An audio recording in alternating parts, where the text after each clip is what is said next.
Royal Commission is now in session. Please be seated. Just before we start, I'm proposing to take the morning break early at 5 to 11 to 10 past 11, and that will give people who want to observe a minute's silence the opportunity to do so in private, and people who don't won't need to. Thanks, Mr Gregory. Thank you, Commissioner. I'll resume with Exhibit 1238, the 12 February 2015 Executive Minute. While that's being brought up, Commissioner, I tender a series of correspondence which led to the supplementary statement of Ms Campbell raised by my learned friend yesterday. It turned out that there was more than anticipated or more than appreciated by me, but it's listed in the draft exhibit list as documents 1274 through to 1284.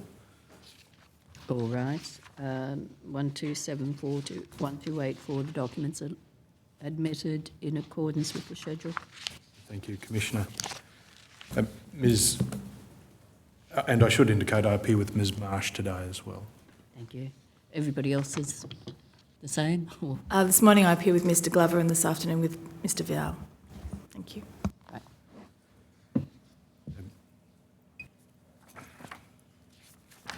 Ms Campbell, typographical error in your statement dated 13 October 2022 has been brought to my attention. Can I take you to page 7 in the chronology table below paragraph 34? You'll see the date 12 February 15, brief to Minister for Social Services, and in the next column it says KC reviewed draft versions of the brief before it was sent. The Minister for Social Services noted the draft brief before it was sent to KC, copied in on brief, MG signed off on brief. You see that? Yes. I understand that the word social should be the word human. That's correct. Which reflects the fact that the Minister for Human Services, Minister Payne, was copied into the brief. That's correct. Yes. If I could return then to Exhibit 1238 at page 0010. Thank you. Yesterday, Ms Campbell, we got through the first 3 dot points. The 4th dot point, if that could be called out.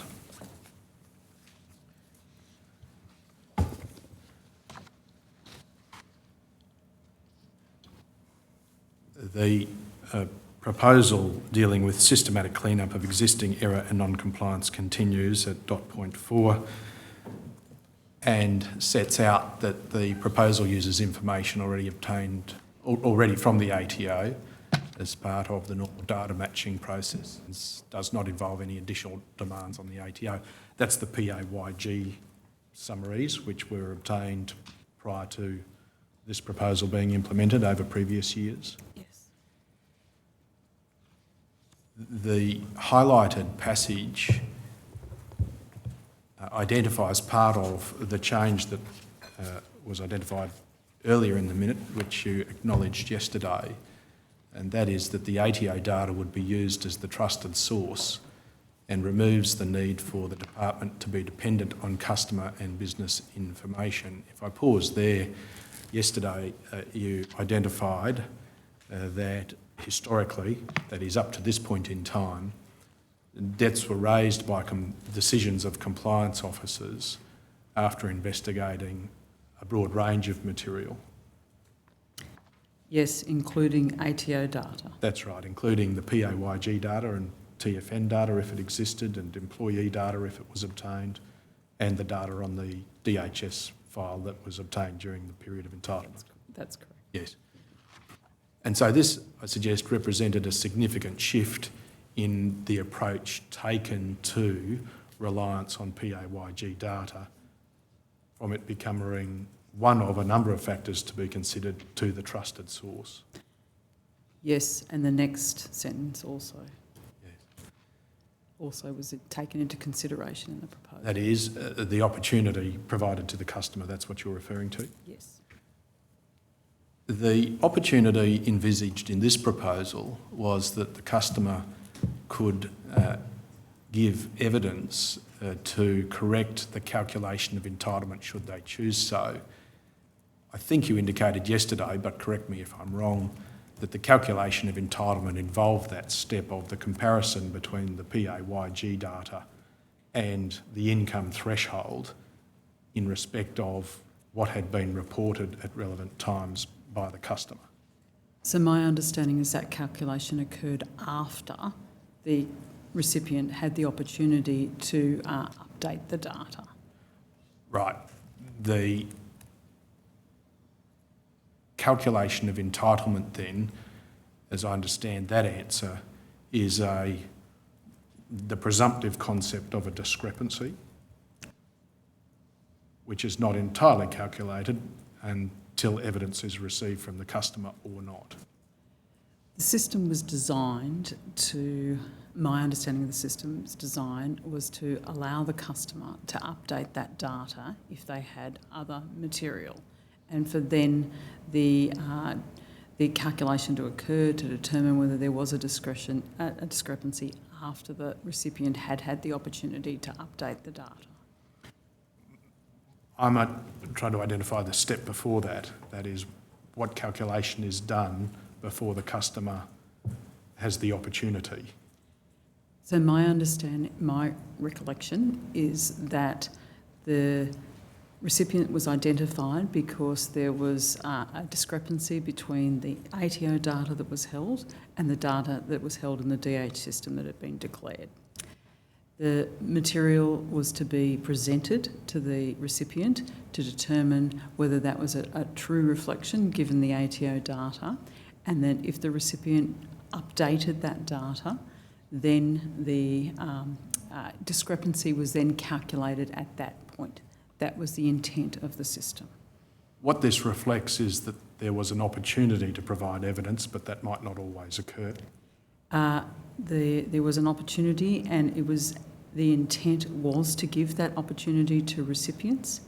I note it in the initial rollout that didn't always occur, and that was one of the focal points on the changes in January 2017. Coming back to this point, the obligation which was identified in the preceding paragraph, that is, the process would put the obligation on the customer to ensure the record is correct.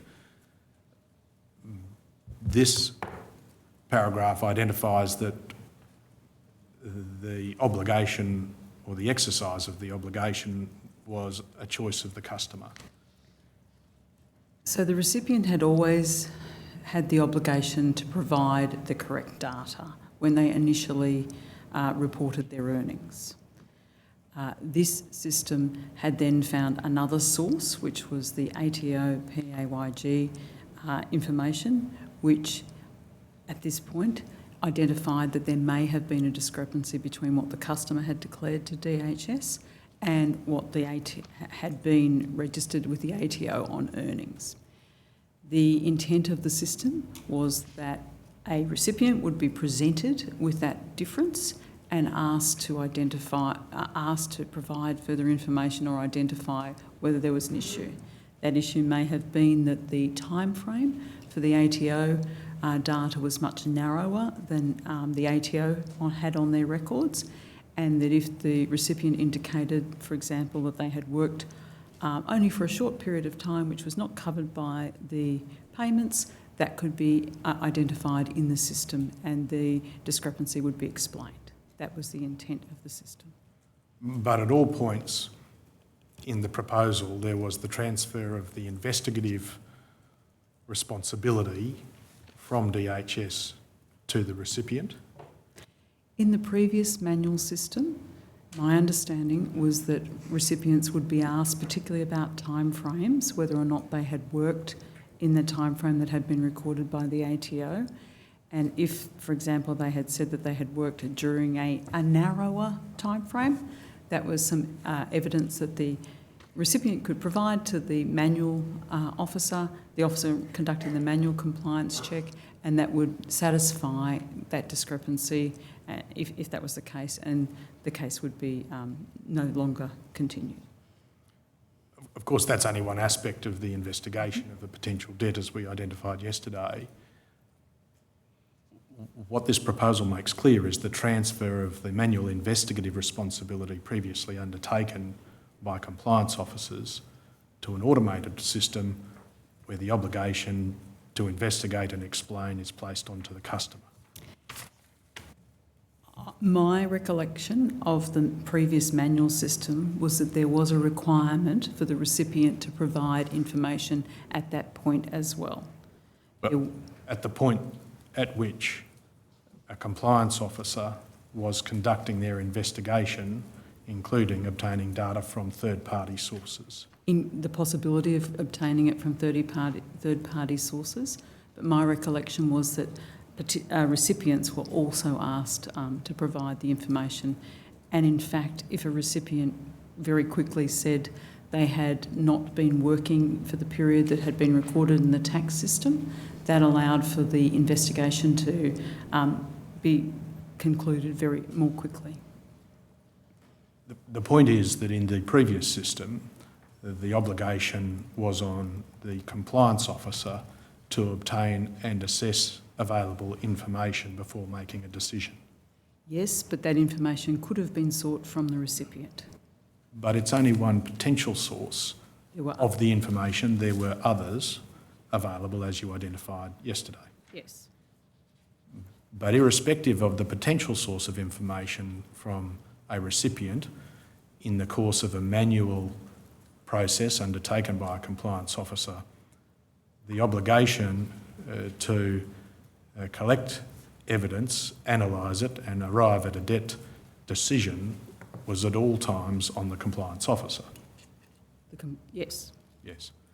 And what you make clear here in the executive minute which you reviewed with Ms Golightly is that this proposal shifted that obligation to the customer. Yes. And what's clear is that where that obligation was shifted to the customer, but the customer did not respond, a debt would be calculated according to the PAYG data comparison undertaken at that point. And that had sometimes been the case with the manual system as well. Yes, but still, as you just conceded, where the obligation to gather evidence, analyse it and reach a debt decision remained on the compliance officer. In the manual system, yes. Yes.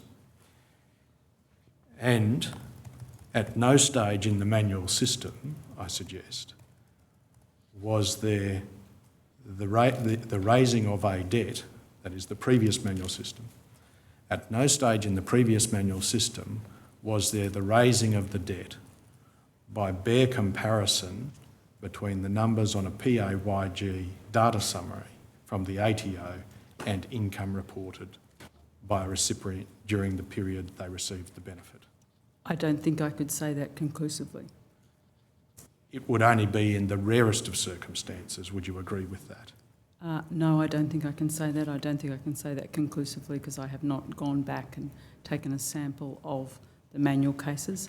I did know that there were some manual cases where averaging had been used when the recipient had not been able to be contacted. But even in those circumstances, you accept the obligation remained on the compliance officer to gather evidence of a debt and reach a debt decision. I accept that it was the compliance officer who did that. Yes. And that the operational blueprint, irrespective of the potential to use PAYG data in arriving at a debt decision, still had to establish evidence of a debt by reference to proof of actual income during the relevant fortnightly period. I am not sure that that was the application that was always applied. That was the requirement by the operational blueprint, though. I have not reviewed the operational blueprint in recent times.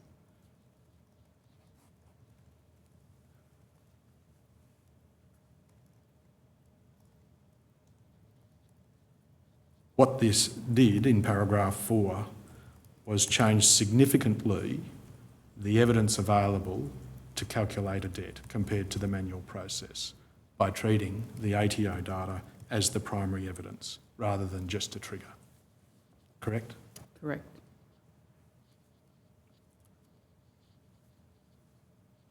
And that represented a significant change to the way in which debts were calculated under the online compliance intervention system compared to the previous manual process. Similarly to the previous manual process, it was envisaged that the recipient would engage with the system and that they would have the opportunity to provide evidence that the ATO data was not the correct reflection of the earnings during that stage.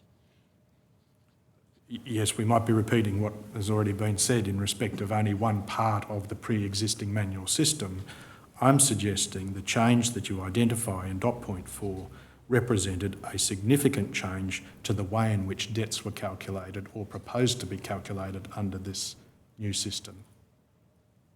So I think, Council, what I'm trying to say is that it was envisaged that the recipient would have the opportunity to engage with the system and would have the opportunity to provide alternate information that would be used to then calculate the debt. Yes, maybe I'm not expressing myself clearly. You identify in dot point 3 the shift in obligation, and the shift involving the customer has to ensure the record is correct by providing evidence. The brief so identifies that, yes. Well, this was a document that you and Ms Golightly effectively settled together in January 2015. I'm sorry, I had given evidence that I had cleared the document, so I accept that this is the document, but this is not a document signed by me. I'm sorry. I know, but you had the opportunity to have input into it at any stage, question any of the assumptions or representations in it. I did. I'm just being... And you satisfied yourself that what was contained in the document sent to Minister Morrison was an accurate description to your understanding of the proposed change. I did. And you were satisfied that the proposed change in dot point 3 put the obligation on the customer to provide evidence to support a claim. We've gone through that yesterday. Yes. And an additional change was that ATO data, that is the PAYG summary, would be used as the primary evidence rather than just a trigger, as it was under the manual system, correct? Yes. And I'm suggesting to you that the change in evidentiary weight that might be given to a PAYG summary in the debt creation process envisaged by this proposal was a significant change. And my evidence was that it was a change and it was envisaged that the recipient would still have the opportunity to provide alternate evidence. But it was a matter for them in the context that the obligation had been transferred to the recipient. And my evidence is that in the previous manual system, the compliance officer had also engaged with the recipient and provided them the opportunity to provide information as well. Yes, but I keep coming back to something that I don't think you are accepting now, which you previously accepted, that the first part of the change of the debt calculation process involved a transfer of an investigative or evidentiary obligation from Centrelink to a customer. So this proposal did ask for the customer to provide information, yes. It transferred the obligation to gather evidence to prove a claim from Centrelink to the customer. Yes, and my only evidence that I was putting on the position was that in the past we had also asked customers to provide information. Now, if we go to dot point 5,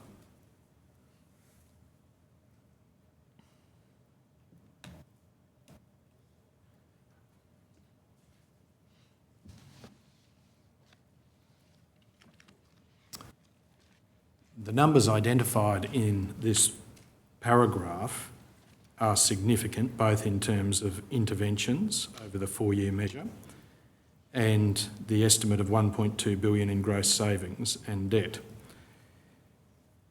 The only way this proposal could achieve that level of intervention and could result in that level of estimated gross savings and debt was by the shift in the obligation to the customer to provide evidence and the reliance on the PAYG summary as the primary evidence to calculate a debt. Correct? That's correct. The next dot point is the reference to the introduction of single touch payroll, which is as at February 2015, something that was expected to arrive in the future, and it confirmed that the estimates provided in the previous paragraph took into account or did not cross over the introduction or the anticipated introduction of the single touch payroll. That's correct. And the final dot point confirmed what had previously been flagged in the minute. There may need to be a change of policy to enable the use of ATO data in this way. DHS has also advised that legislative change would be needed to implement this initiative. As a result, we have been working with DSS on developing this proposal and will continue to do so. Now, Ms Campbell, the fact that DHS had advised DSS that legislative change would be needed to implement the initiative reflected the significant change in approach to the calculation of debt envisaged by the transfer of the obligation, the evidentiary obligation to the customer, and the reliance on ATO data as primary evidence by the department. So I don't think it's clear that DHS had advised that legislative change would be required. But it says It says DSS has also advised that legislative change would also be needed to implement this initiative. As a result, we, DHS, have been working with DSS on developing this proposal. So my recollection is that DSS had advised that legislative change, which was the proper role of DSS, compared to DHS. Who did DSS advise? I expect that they advised DHS, one of the officers within DHS. But DHS was not in a position to talk about legislative change because the legislation was the administrative responsibility of DSS. Yes, but that paragraph acknowledges that DHS was advised by DSS that legislative change would be needed to introduce this proposal. That's correct. I may have misunderstood your question. I thought your question was DHS had advised DSS. Sorry. No, sorry, in case I got that wrong, that's not what I intended to convey. But the fact that DHS had received advice from DSS that legislative change was required to implement this proposal reflected both the shift in the obligation, the evidentiary obligation to the customer, and the evidentiary significance of PAYG data in calculating a debt in respect of actual income earned during fortnightly entitlement periods.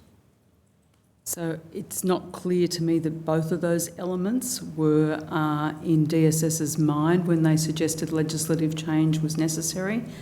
From reviewing this document, I can't ascertain which elements, the two elements that you pointed out, whether both were envisaged with legislation or one or the other. Are you saying that in your role as secretary, you participated in the drafting of a minute to the Minister for Social Services without understanding the nature of the advice from DSS in respect of legislative change? I was not responsible for providing advice to the Minister on legislative change. I didn't ask you that. I asked you whether in drafting this minute, your participation in drafting this minute, you settled on a position described in this paragraph where you did not understand the relevance of legislative change to the proposal. I understood that DSS had advised us that legislative change would be required. So much is clear from the paragraph. I had not, it was not my responsibility to draft or advise the Minister on that legislative change.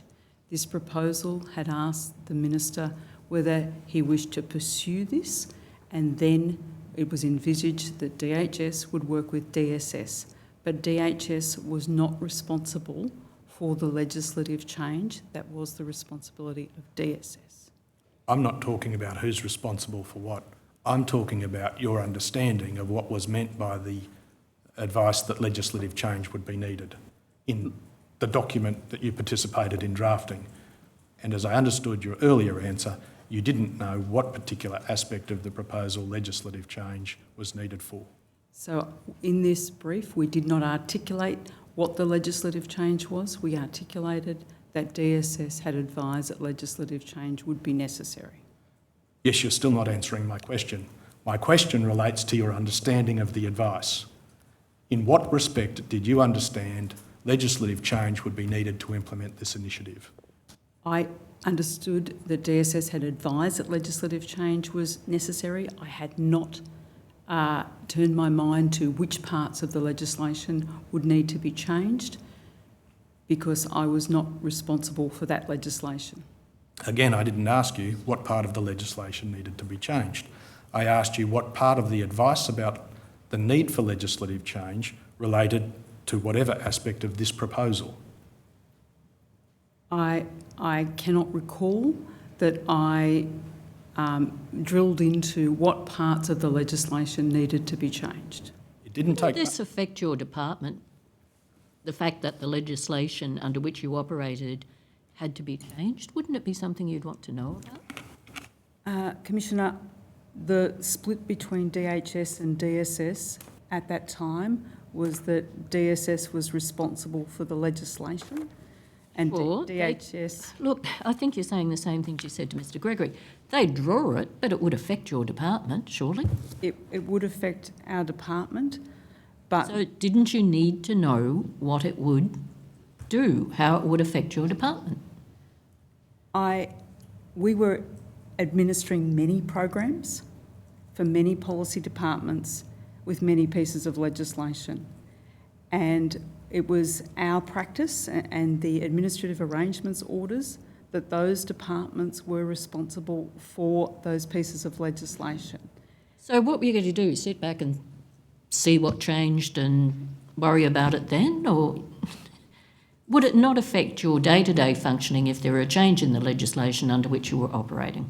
It did on many, many programs, but we didn't provide advice on the actual legislative change. Okay, we've established that. It's the lack of curiosity about what that legislative change might entail in circumstances where it would unquestionably affect the operations of your department. How do you account for that?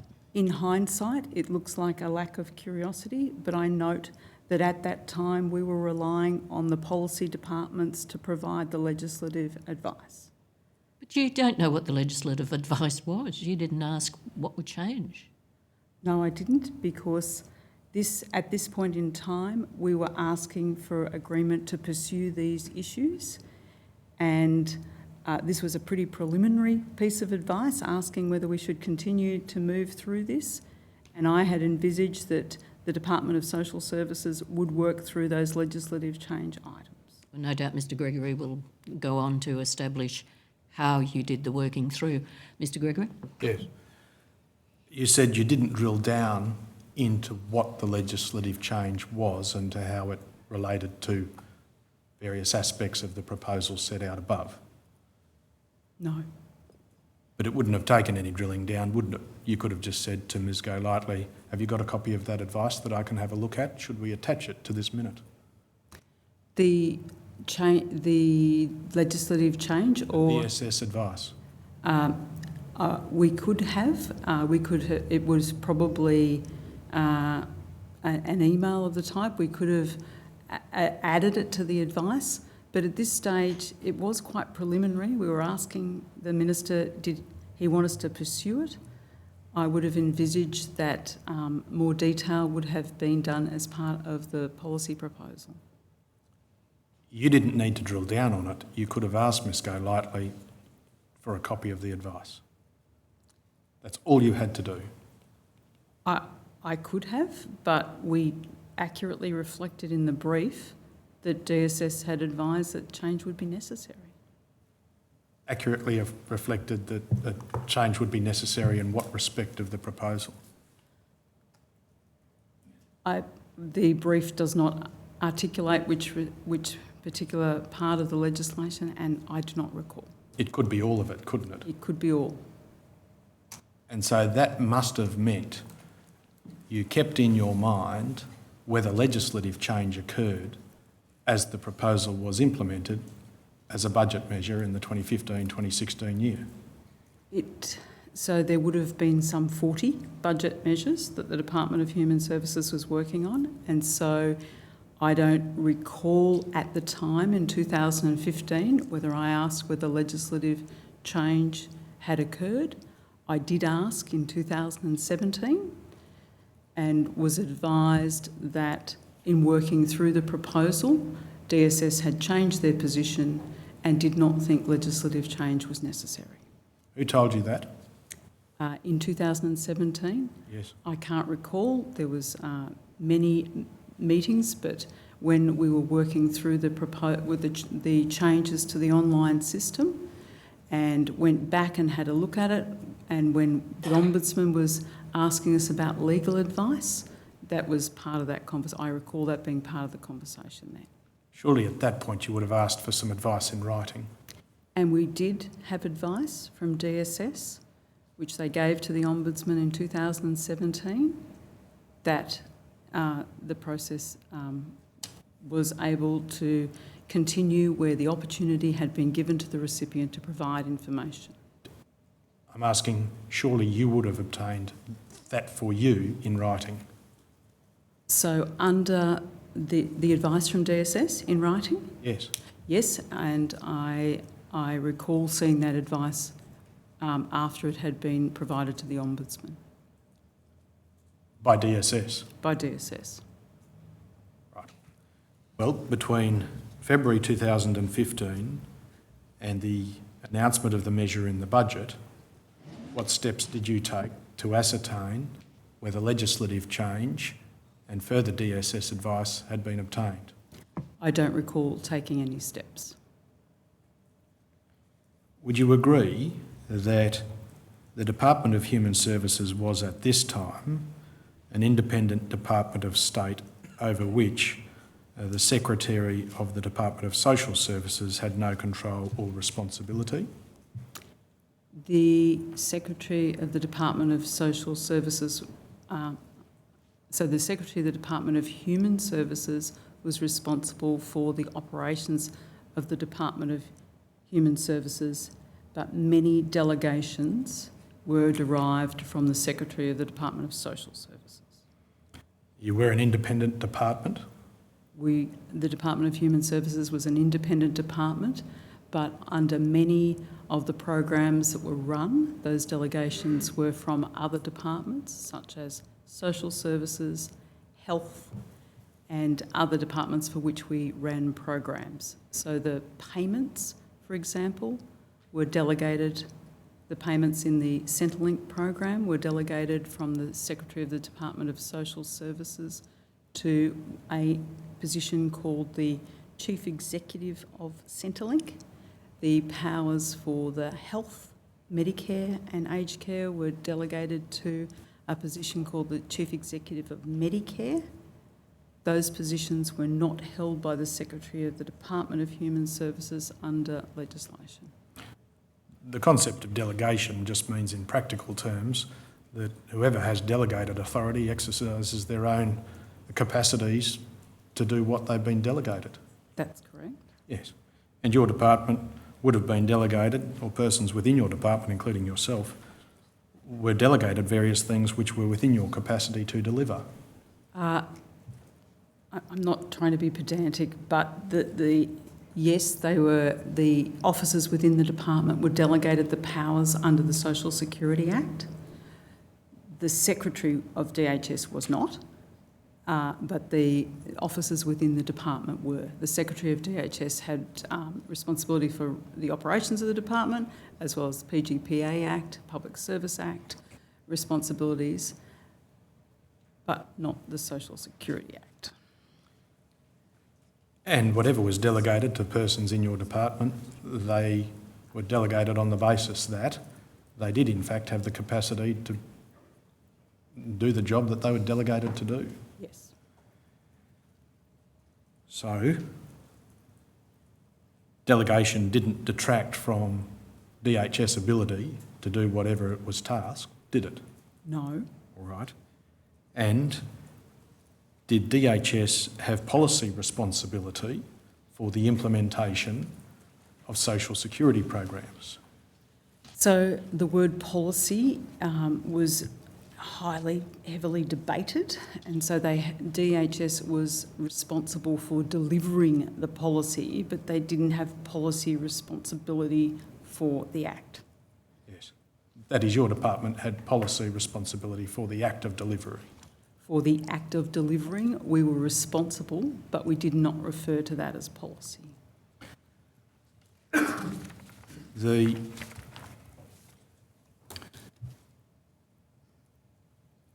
upshot of a proposal which identified on its face a shift in the evidentiary obligation in the establishing of debts to the establishing of an entitlement from Centrelink to the customer was a significant change in the way the proposal operated in the calculation of debts. Yes. And the change in approach from giving ATO PAYG data as merely one piece of the evidentiary puzzle to primacy as a trusted source, which removed the need for the department to be dependent on customer and business information, was also a significant change in the process for the calculation of debts under this proposal. Yes. Ms Campbell, you gave evidence yesterday that there were various drafts of this executive minute which you were involved in developing with Ms Golightly. Yes. I ask that you have a look at this document.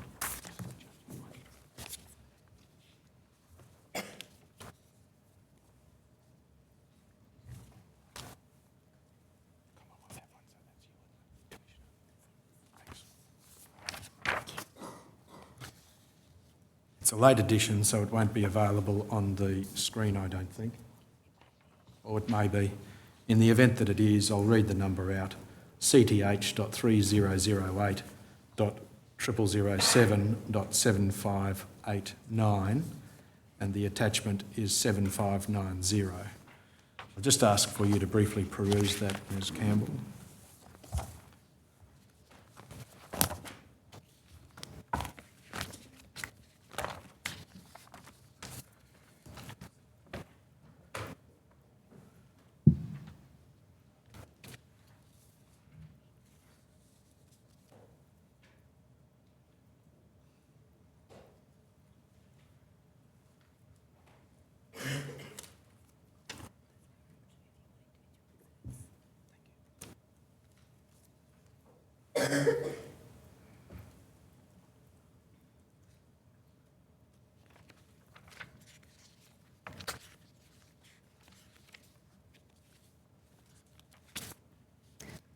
Council, did you want me to read the entire document, or was there... No, it's a 23-page attachment to a relatively short email. You see that? Yes.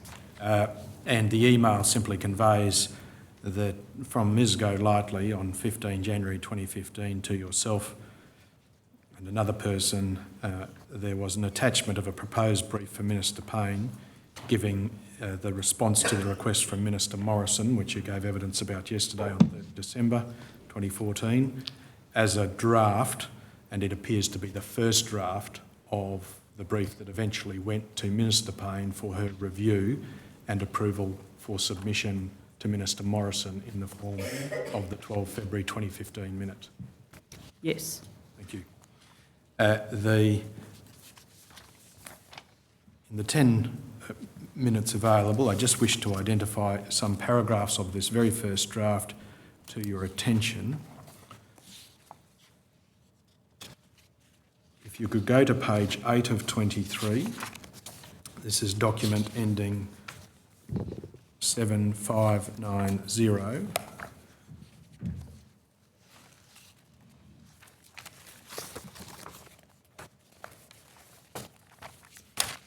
Just while that's being done, could I just have that confirmed that Councillor Sisting has confirmed that that is the very first draft? Did you understand that to be the effect of my question, given the content of the email?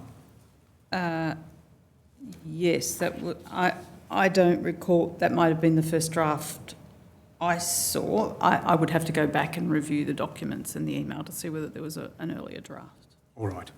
But the terms of the email suggest it was, if not the first draft, that you saw a very early copy of it. Given the time frame as well, because the commissioned on the 5th of January and this was the 15th of January, it is likely that it was an early draft. Yes.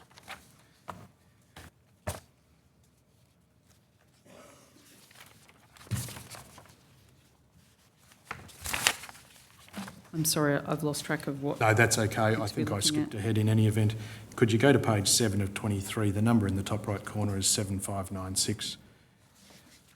Commencing at paragraph 12 under the heading Detecting and Correcting Customer Error in Welfare Payments, there are paragraphs 12 through 20 which appear to be a very early draft of what we just went through in the executive minute.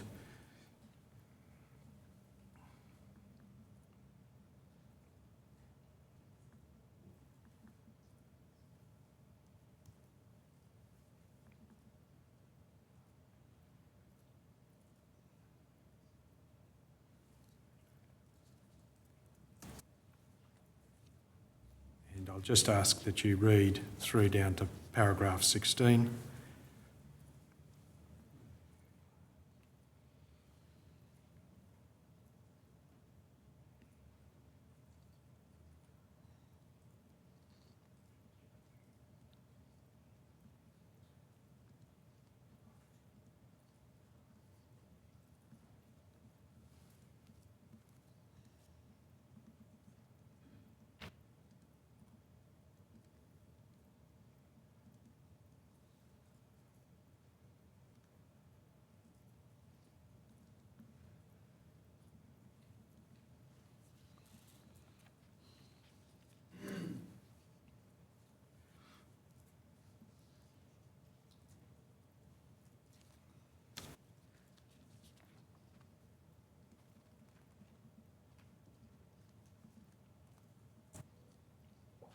Yes. Yes, thank you, Ms Campbell.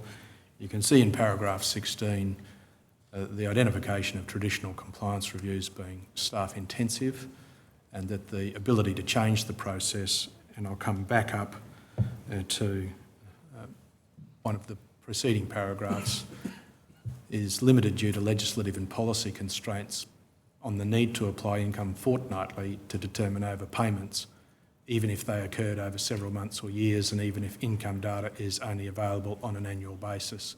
For example, income is determined annually by the ATO, so there is only available on an annual basis.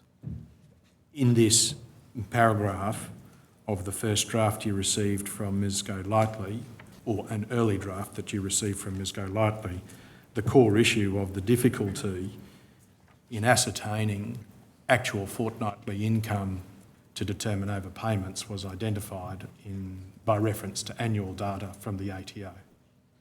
Yes. And at paragraph 14 and 15,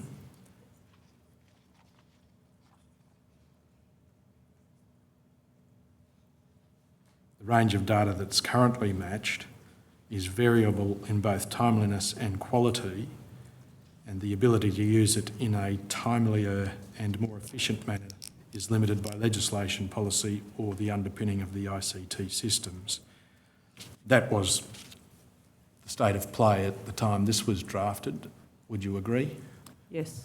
And the proposal really identified at its core those changes which were required, that is the proposal in the 12 February Executive Minute, identified those changes in the transfer of the obligation to the customer and the primacy of evidentiary reliance that could be placed on PAYG data as the changes which could operate to achieve the level of interventions and potential return identified in that minute. Yes. And so it was always understood by yourself that the question remained that when a debt was raised, of central importance was the allocation or proof of actual fortnightly income in the fortnight that a recipient received a benefit. Yes. Over the following page,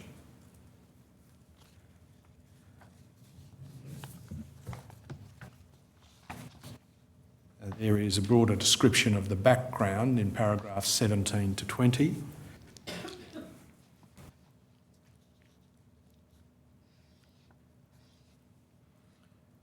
And you could read those to yourself.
You've read that?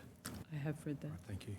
Can I take your attention to paragraph 19, which addresses two points. The first is the potential for a stock of payments already in the system, which are likely being paid in error. That is, ultimately, that figure of 1.2 billion, which was identified in the draft executive minute. Yes.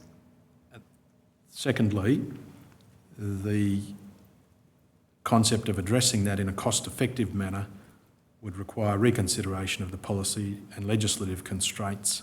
That means income has to be determined and applied fortnightly instead of using the data available from the ATO on an annual basis, as discussed above in paragraph 16. Do you accept, having refreshed your memory from this document on 15 January 2015, that you understood the core function of the proposed legislative change required to implement the measure related to the use of annual PAYG information as evidence of actual fortnightly information? Yes. Is that convenient? Yes, we'll adjourn until 10. All rise. The Commission stands adjourned until 10 past.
The Royal Commission is now in session. Please be seated.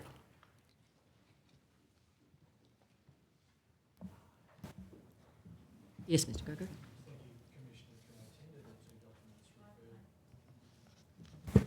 Thank you, Commissioner. Can I tender the two documents referred to shortly before the break? They don't appear in the draft exhibit list provided, but I ask that they be numbered 1287, that's the email, and 1288 to allow for what is already tentatively identified as 1285 and 1286, which I will come to and tender in due course. All right. So 1287 will be the email, 1288 the draft minute. I ask that exhibit 1255... Sorry, is that going to do bad things to the succeeding exhibits for the witnesses this afternoon?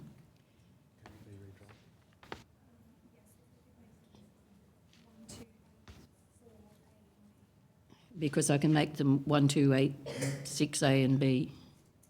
Thank you. Okay, 1286A is the email, 1286B is the draft. Thank you, Commissioner. I ask that exhibit 1255, CTH.0019. Thank you. Be brought up on the screen. Ms. Campbell, I just wanted to identify to you another version of the draft.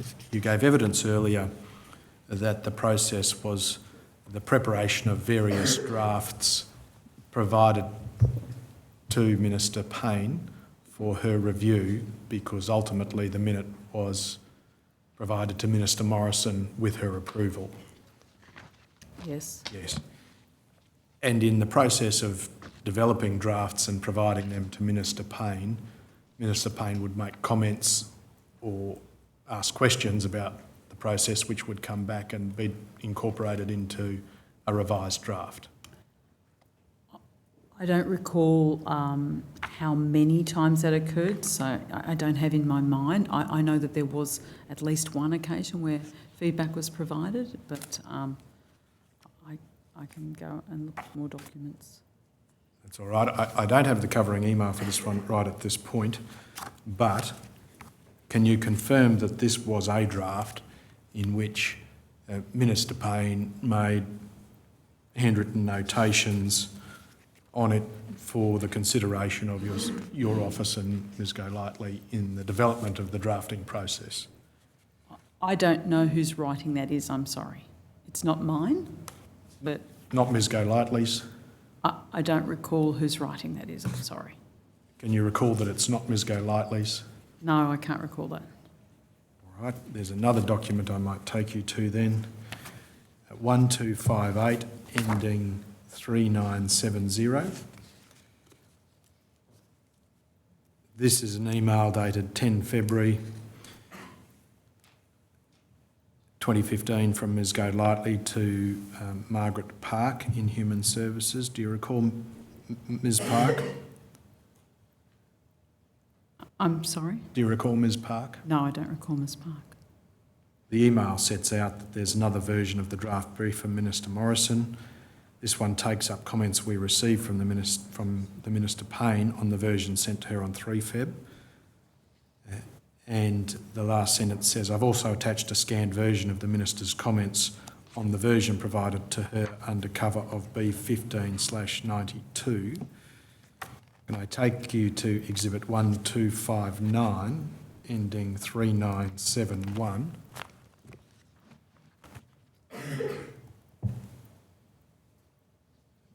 My copy contains some blue pen annotations.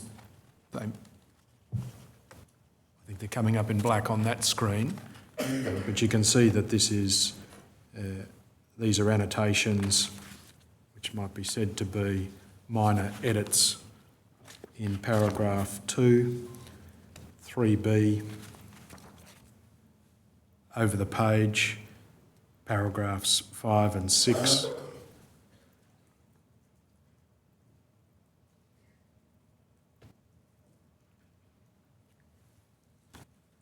11.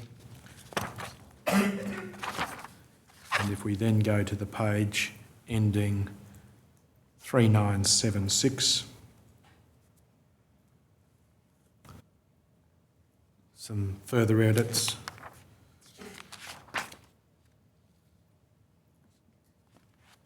The page ending 3978, there are further edits and notations. The next page,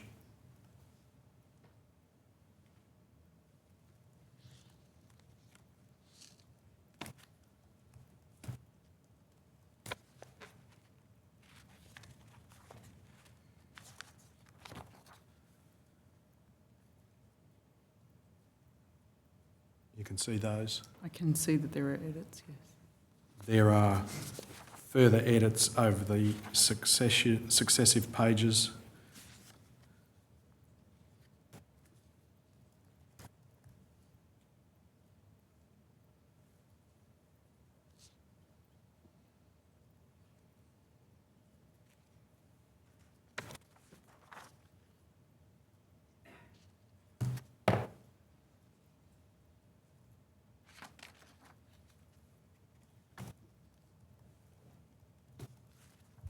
And then again on pages 3984 and 3985.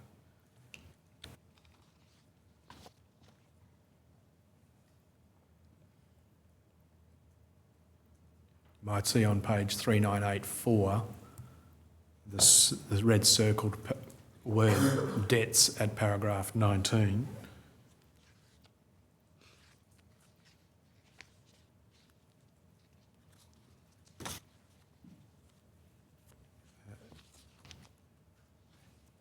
Which appears to be incorporated into the language of the final draft 2 days later.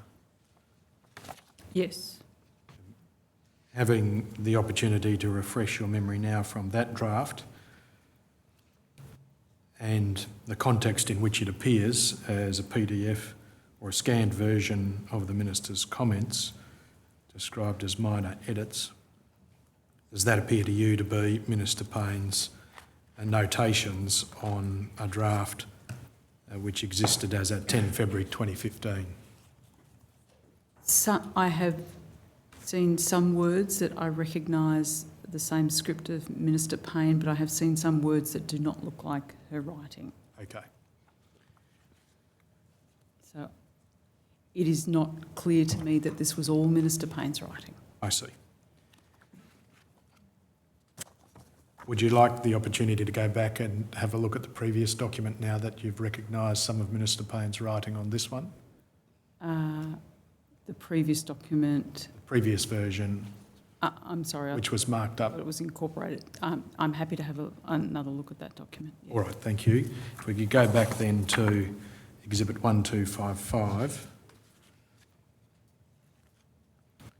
And perhaps if the edits on the first page could be pulled out.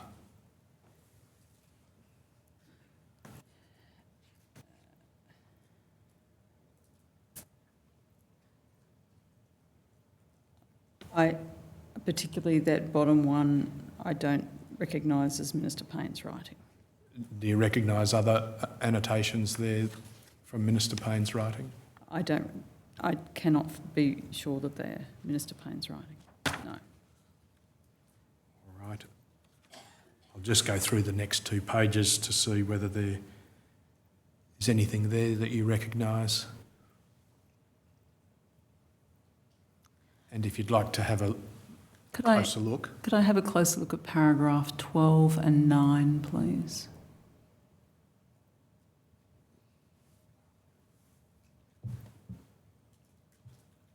I can't say that paragraph 9 looks like Minister Payne's writing, but it could be.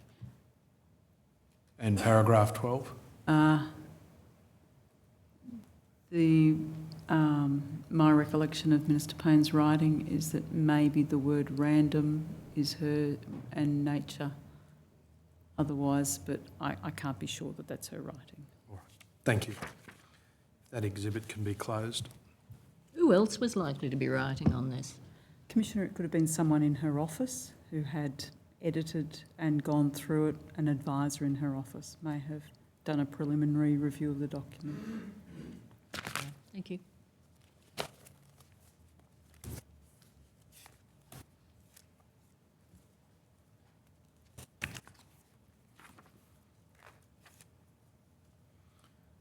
Ms Campbell, following the 12 February 2015 Executive to Minister Morrison, the proposal, in broad terms, became part of a budget measure.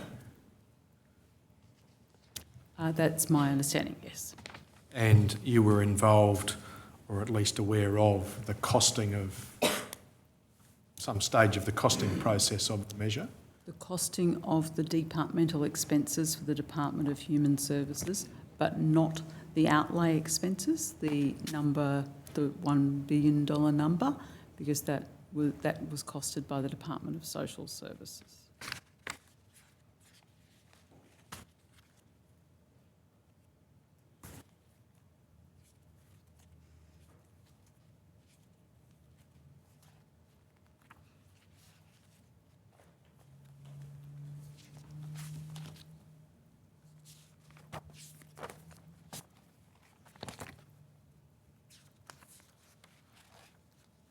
If I could have the exhibit ending 7329 brought up.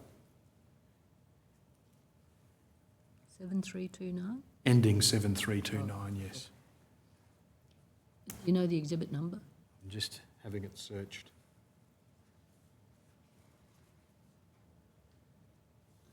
One, 2, 3, 9. Thanks.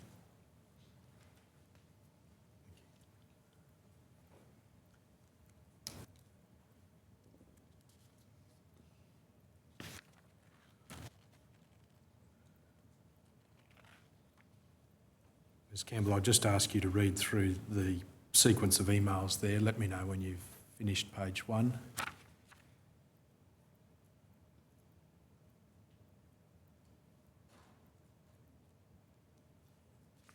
I've finished page 1, thank you. If we could go to the page ending 7330, please. Thank you.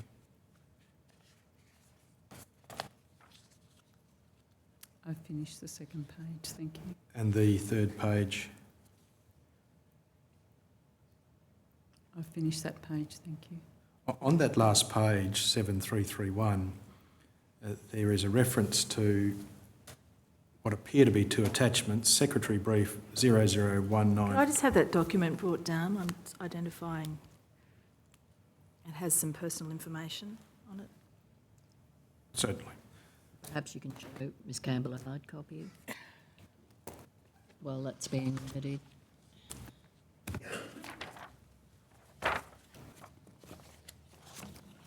I'm not sure if it's in your bundle, Ms Campbell, but that's the last page. You'll see the end of the email refers to what appears to be 2 attachments. Yes. Do you recall those attachments?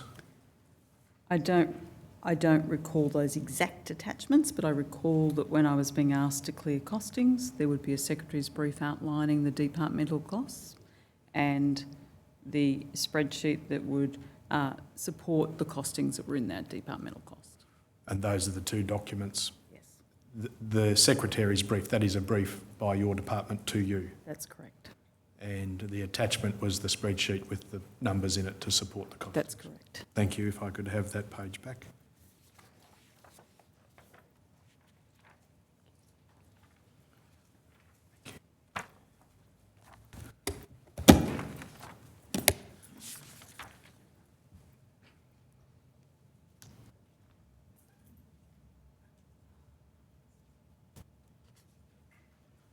Now, the process, once you had been provided with those 2 attachments, suggested by the email, the process suggested by the email, is that it would come to you for your approval or clearance, and then what? So then it would generally be forwarded to the Department of Finance, and the Department of Finance would review the costings and either agree or seek clarification or change, and then we would be involved in a negotiation process with the Department of Finance. The negotiation involves what aspect? Every aspect. How much money the department would be allocated if the measure was approved as a budget measure? It was also the money as well as the staffing numbers. Now, you said that there were various measures under consideration for the 15-16 budget, which DHS was involved in. In respect of this particular proposal, was it the subject of costing? Every proposal is the subject of costing. That is, it couldn't make it into a budget or be implemented without Department of Finance review and approval. No, what you've said is correct.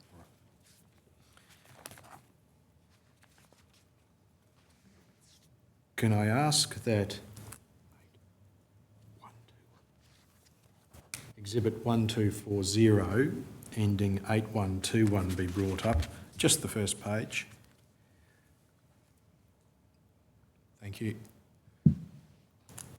This is another email trail, this time from you, entitled "For Clearance and Centre Finance Costing for Options 1 and 2 of the Strengthening the Integrity of the Welfare System proposal." Do you remember whether it was 1 or 2, which was this particular proposal we're concerned with? No, I don't recall, but I have seen this document when I'm just familiarising myself when I was preparing my statement. And so I'm just trying to work through the context, sorry.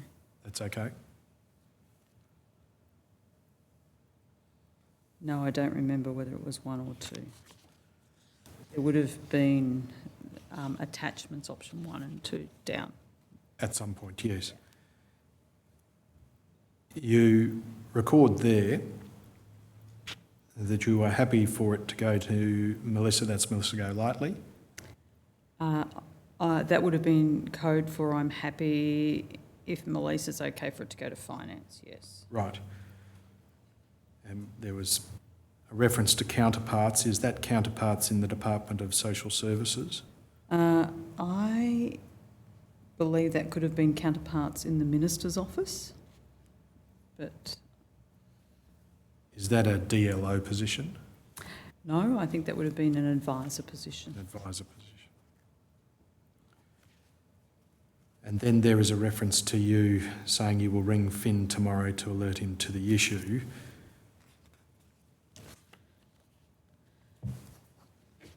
The issue, as you recall it, was?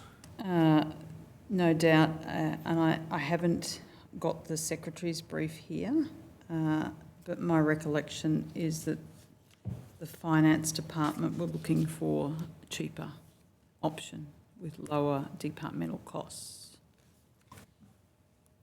Why would it be necessary to discuss that with Mr. Pratt?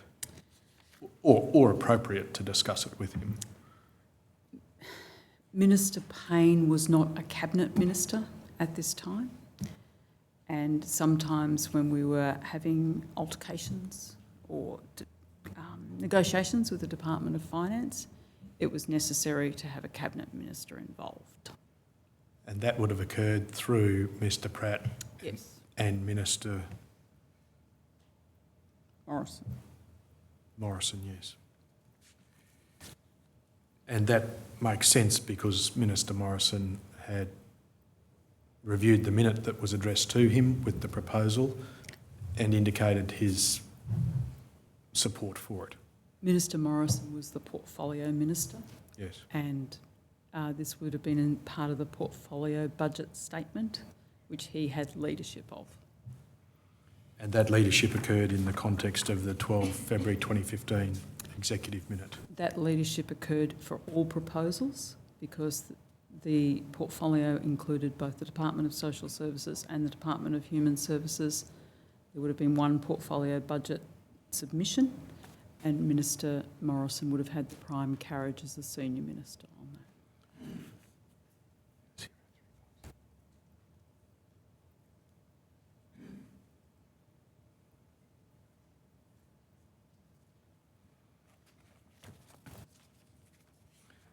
I have a document here which I don't doesn't appear has been tendered.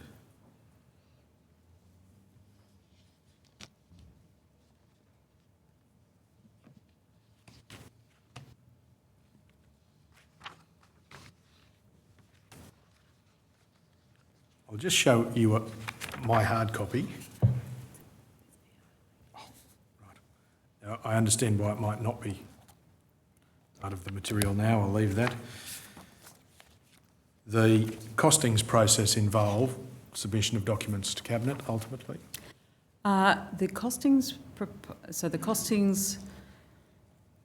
these documents here were internal to the department, and then the spreadsheet probably was provided to the Department of Finance. The Department of Finance would at some point agree the costing. The costing was then part of the new policy proposal that was considered by the Cabinet. So it was the Department of Finance's assessment which formed part of the new policy proposal. It was a negotiated costing, and so if we were unable to reach agreement, sometimes it would be identified as costings not yet agreed. Yes.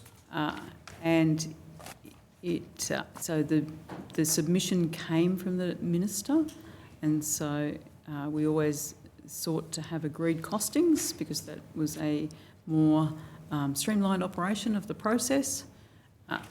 But there was sometimes negotiation, and sometimes when departments were unable to agree, Ministers' offices would seek to agree on costings. If Exhibit 1241 could be brought up. This might reflect what you just described, Ms Campbell. Again, the title is For Urgent Clearance, Revised Strengthening the Integrity of the Welfare System Costing, 002359.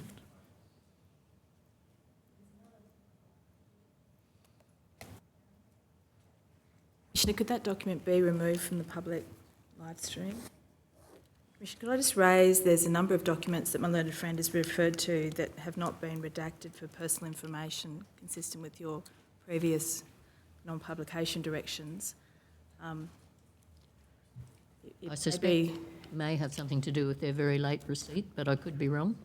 Yes, well, they haven't come from us, but it may be that they've emerged in the course of the examination, been prompted by that. All right. Mr Gregory, again, can you use a hard copy? I can. I think I might have that one. You might have that, Ms Campbell. Let me just see whether I've got it. No, I don't think I have it in my bundle, but I have seen it. You have seen it? I have seen it. I am familiar with it. I'll just get you to confirm that. Thank you.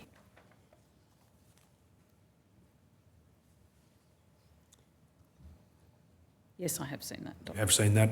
If I could have that back. I think it records the date of the 1st of May Yes. 2015. And insofar as it is relevant, is an email from Mr Armour, AHMER, who we saw in the previous exchange. Sorry, that last bit. Yes, An email from you to Mr Armour. yes, to Ms Armour. Yes. Ms Armour, sorry. Yep. Where she says, Kathryn, please find attached the revised strengthening the integrity of the welfare system costing. This reflects the agreement that was reached between Ministers' offices this afternoon. Melissa and Kim have cleared the costing. Finance is wanting to clear the costing tonight. Can we just identify who's who in the references? First, the Ministers' offices. Yes. Who are they? My understanding is it was the Minister for Finance's office, the Minister for Social Services and the Minister for Human Services.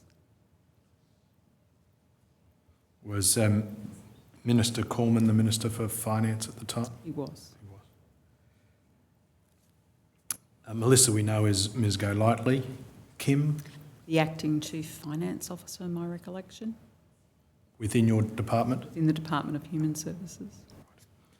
And Finance wanting to clear the costing tonight. What's that a reference to? So we talked earlier about Finance being a costing needing to be agreed with Finance before it could be considered by Ministers in preference. And so the Department of Finance wanting to get that costing that evening.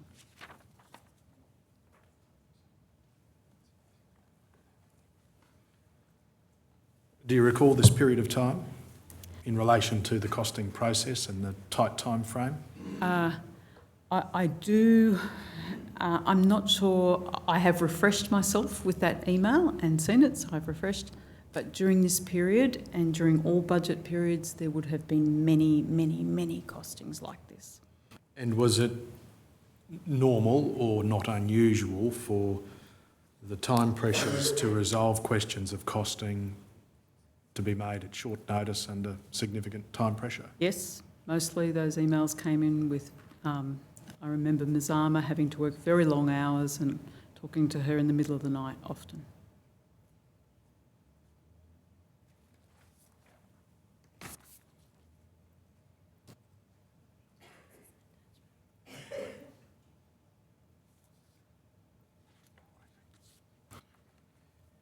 You referred to the costings involving money and staff. What do you recall of each of those aspects of the costings in respect of this measure, the strengthening the integrity of welfare payments measure? My recollection is that Finance would have wanted lower money and lower staff numbers. Do you recall what you got? We got lower money and lower staff numbers than we had originally asked for. And this was additional funding to implement the measure That's correct. and funding for additional staff to implement the measure. The departmental staff, as we refer to it, would have been staffing, money for accommodation if it was required, money for ICT, money for postage if we were sending out letters and the like, and to the changes to the system. Our systems were very expensive to change, so that was one of the points of often discussion with the Department of Finance. That is the ICT aspect of the change. Yes.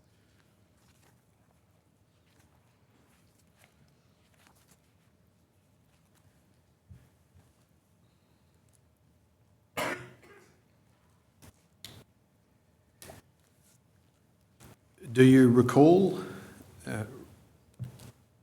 seeking or being informed of legal advice about the question of the use of PAYG data as evidence of actual income for fortnightly periods when recipients received supplements prior to 1 July 2016 when the automated system commenced? I do not. Was your question, did I see it or? Seek it or I did not seek it. become aware of any? I did not become aware of it. So to the extent that you were aware of advice, it was what was reflected in the documents you've seen this morning, the 15 January version and the 12 February 2015 version of the description of the advice and requirements for legislative change. At that point, up until the 1st of July 16, Yes. I do not recall seeking or seeing any further legal advice. Does it follow from that answer that your understanding remained that legislative change was required for the proposal at that point and it hadn't happened? No. I had understood that there had been negotiation or there had been in the developing of the proposal that legislation was no longer required. Do you know whether that was the result of advice? I don't now recall how I had that view. Have you seen any document in the last month or two which provides some support for that recollection? No, I don't, and I am conscious that because after the 1st of July 16 I did see documents, I am unable to ascertain when I had that view. So it may have been the case that it was 2017 that you got the view, came to the view that it didn't require legislative change? It could have been. I know that in 2017, when I was more closely involved with this measure, that I did ask what had happened to the proposal to have legislation, but there was also a period of time when I wasn't the secretary in that 2016 year. I think there was a period of about 2 or 3 months in the middle of 3 the year. months. 3 months in the middle of the year. When you returned, was it August 2016? It was. Did you seek any advice then about whether the legislative requirements in order to implement the scheme, which was then implemented, had occurred? No, I did not. One of your responsibilities as secretary was to ensure that money was being spent as it should be, and you've described what flowed from the budget measure. Yes. Did it occur to you that if the changes which underpinned the automated system were not compliant with the existing legislation, that would be an enormous waste of those funds? I always considered that we were... I did not consider it in that context. Undoubtedly, although the figures haven't been identified here, it was funding in the millions at that point to implement the system, Yes. and perhaps tens of millions. I don't have the numbers in front of me. In any event, it involved a significant expenditure of public monies to implement the system under the budget. It did. And as I understand your evidence, your understanding of the position about the need for legislative change on legal advice from DSS had not changed prior to the implementation of the system. So I was unaware of where it had landed on what legislation was changed, but I didn't turn my mind to the legislative change that DSS were undertaking. There was always quite a bit of legislative change occurring in DSS, and when I was the Secretary of DHS, I didn't turn my mind to the legislative change being carried out by DSS. If you weren't aware of any change in legal advice or any updating of legal advice or any document which indicated that legislative change wasn't required, it stands to reason that your apprehension of the position as it was in January and February 2015 didn't have any basis to change. I didn't turn my mind to it.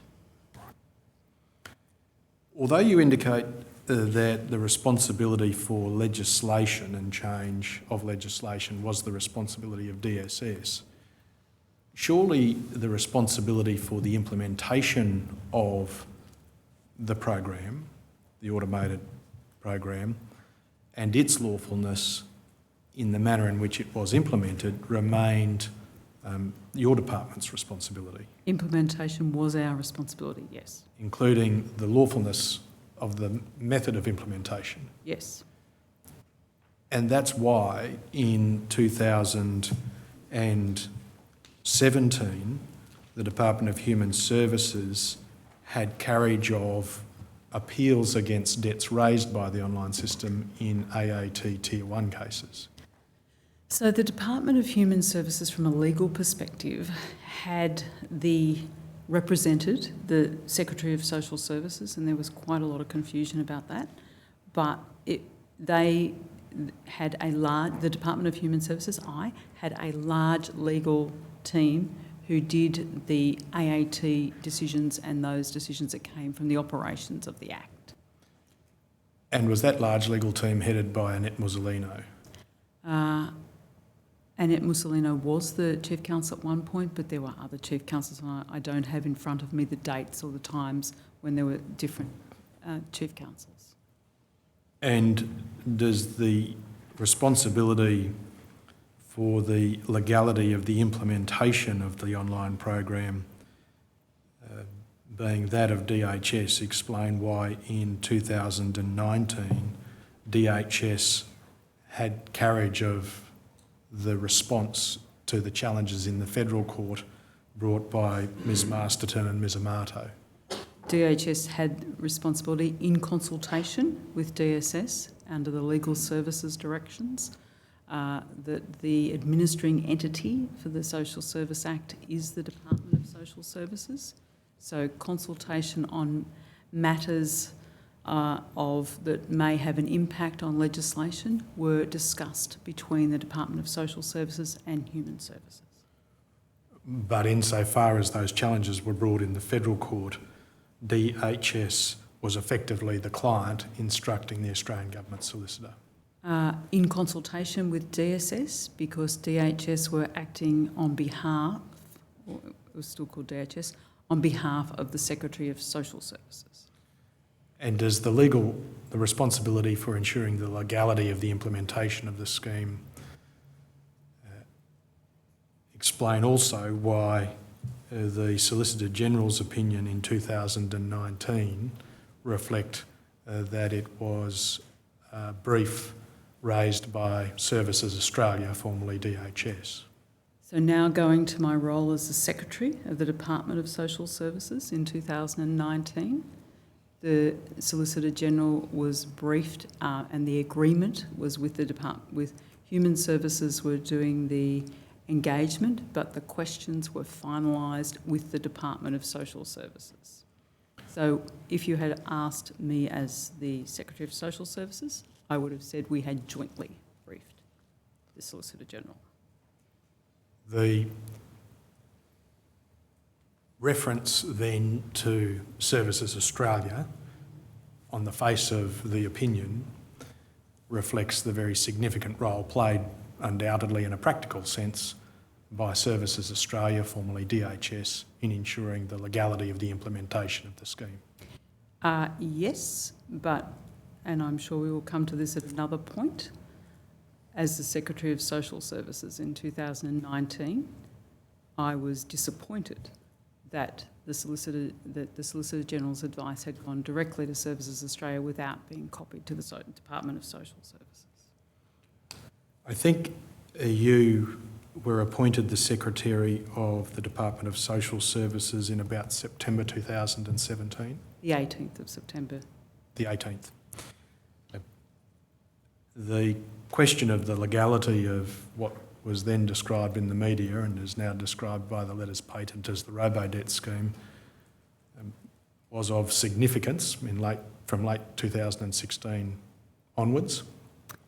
It was of significance, but by September 2017, I had, in my time in Human Services, focused on improvements to the system to meet what I understood to be the legal issue, which was to give recipients the opportunity to respond to the material.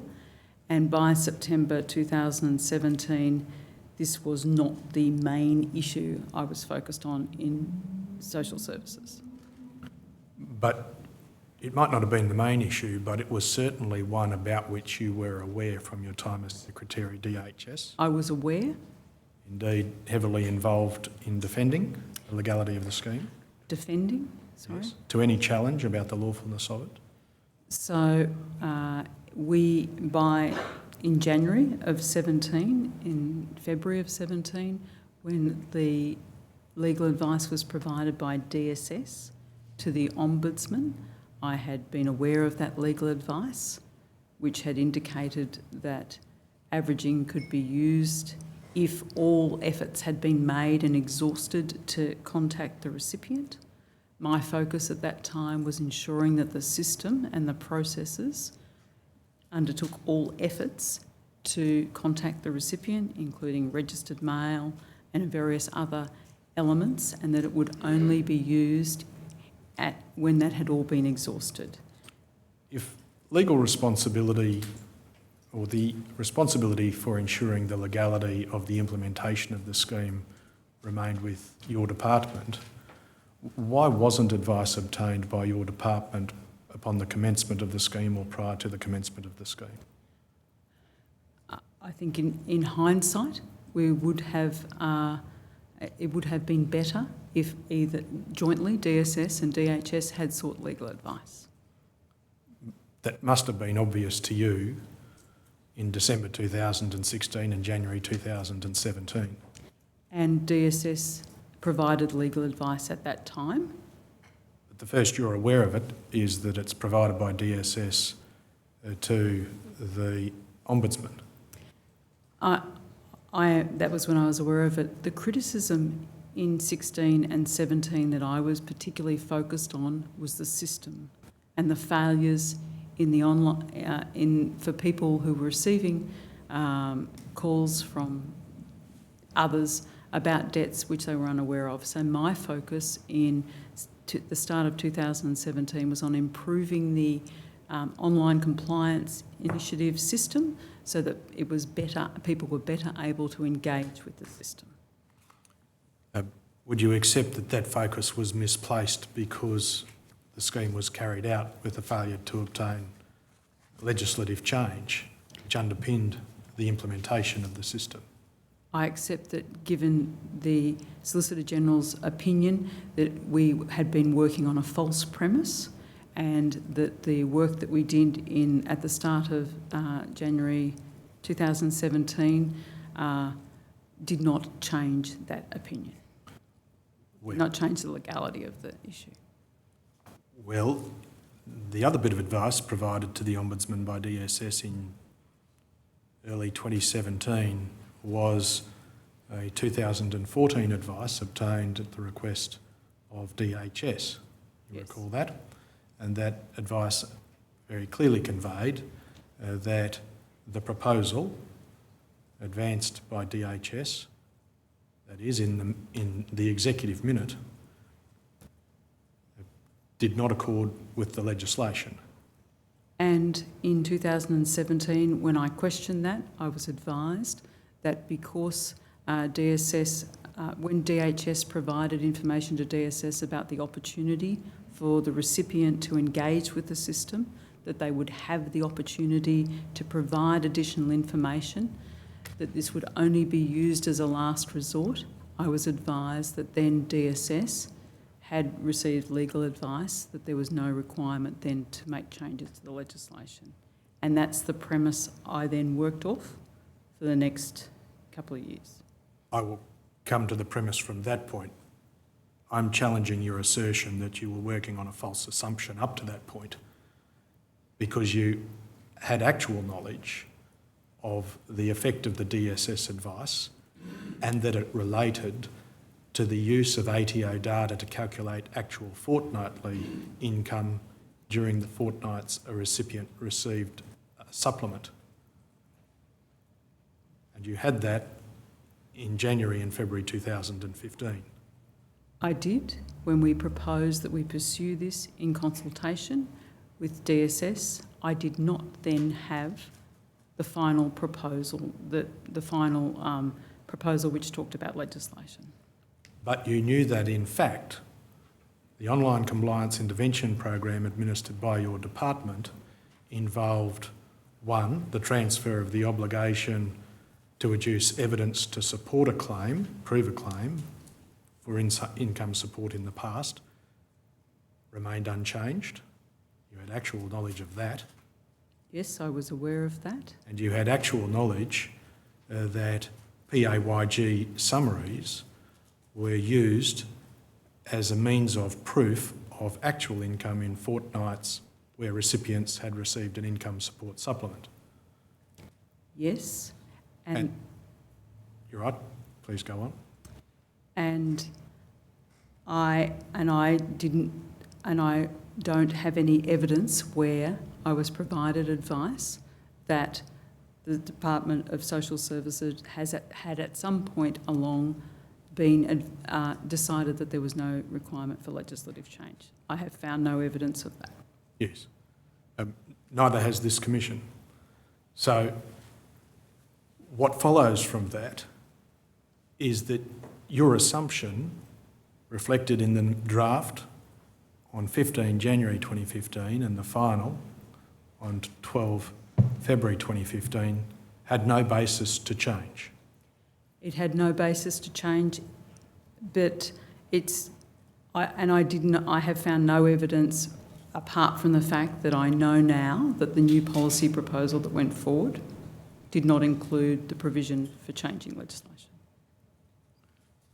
Because, according to the advice as you understood it, it couldn't proceed if it required legislative change. The advice I had seen, but I didn't assume that I had seen all the advice that had been sought in the lead up to the proposal being considered.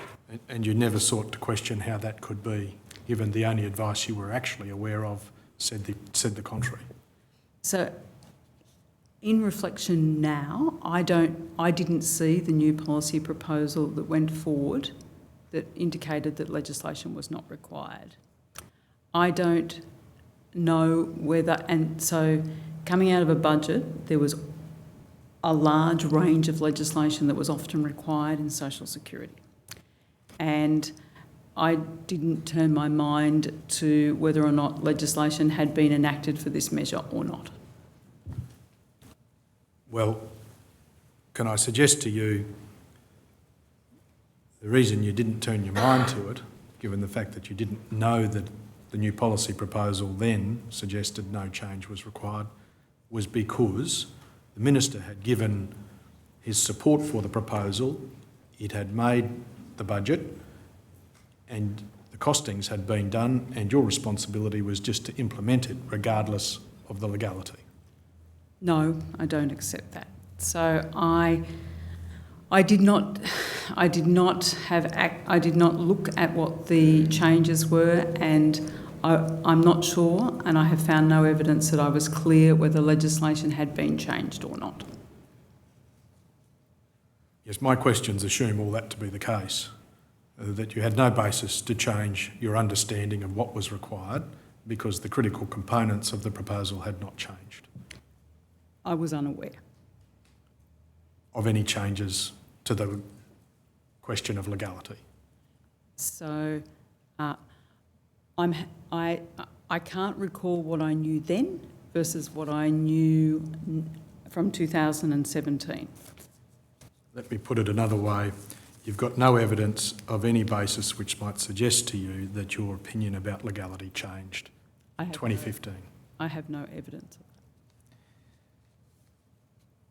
In 2015 and 2016, Yes. at the start of 2017, I was aware that the Department of Social Services had provided advice to the Ombudsman that this was as long as sufficient efforts had been made to contact the recipient, that it was admissible to proceed in this method. You made reference to it being a measure of last resort, but that had no practical significance whether it was a matter of first resort or last resort if actual income was being calculated by reference to averaging from PAYG summaries, did it? I could have been influenced by the fact that this had been a practice in the Department of Human Services and its predecessor organisations for many years. Well, you could have been influenced by the fact that you had actual knowledge of the DSS advice in January 2015.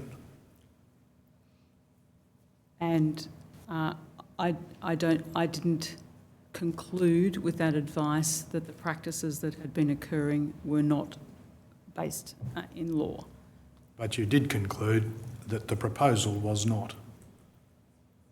I think the words that are used in that brief are saying that we would pursue this proposal in discussions with DSS, but that we at that stage had understood that legislation would be required. Do you recall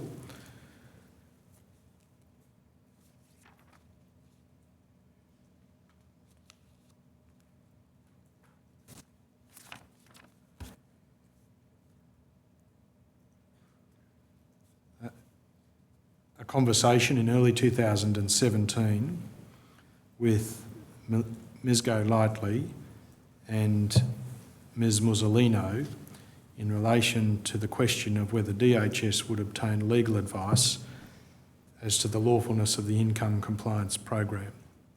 I don't recall that conversation. It may well have happened, though, given... It may well have happened, but I don't have... I didn't find any evidence of it, and there were many conversations in 2017, and it's fair to say we were working very long hours in order to fix the problem. Well, the problem, at least one of them, was whether the process was lawful. I know that now. But you had actual knowledge that it was probably not lawful in early 2015. In 2017, I do recall, so when the advice came from DSS that they provided to the Ombudsman, there was discussions around that time about when we said it needed legislation, it didn't need legislation. And that's when I recall being advised that when further details of the system were provided to DSS, they had decided that legislation was not required. Your question presumes that... your response presumes that you answered yes to my question, which was that you had actual knowledge in early 2015 that it was probably not lawful. In 2015, I had, in the briefing that was signed, it was that we should, that DSS had advised that we would need legislation. Yeah. That is, that it would not fit legislative requirements without a change on the critical question of the evidentiary value of PAYG summaries as evidence of actual income. And in 2017... Know about 2017. My question relates to 2015. 2015, the briefing, as we have discussed, proposed that there should be legislative change. And that reflected your state of actual knowledge about the likely lawfulness or otherwise of the program. That was the advice that had been provided to me, and that was the advice we provided to the Minister. And it reflected your actual knowledge about the question of legality or otherwise at that time. My actual knowledge was provided to me, my actual knowledge after I had been advised of that, was that it was likely that legislation would be required. Well, to use the terms of the draft minute, legislative change was needed. I just haven't got the draft. Let me just go back to the draft minute.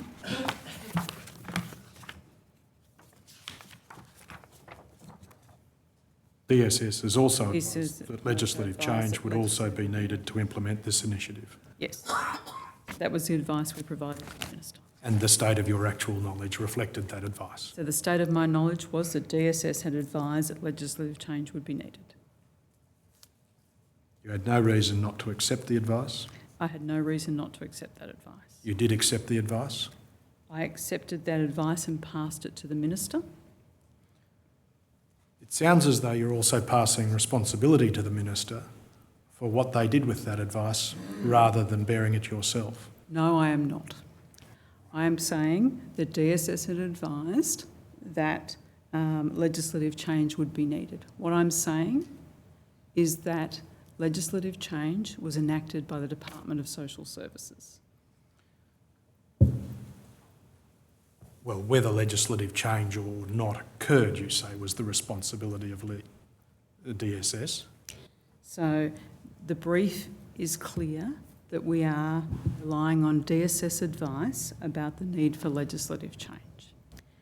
In finalising the new policy proposal on this matter, the issue of legislative change rests with DSS, and they completed the new policy proposal that was considered by government. I have reviewed the records I had at that time, and I have found no record of where I saw that new policy proposal. Why is it that when you considered the question of whether DHS should obtain legal advice in respect of the lawfulness or otherwise of its implementation of the program in early 2017, that you decided not to? So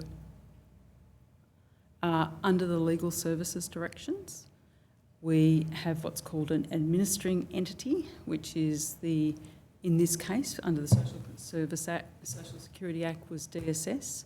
Because DSS was getting legal advice, we generally try not to be having competing legal advice, so we would therefore rely on the DSS advice.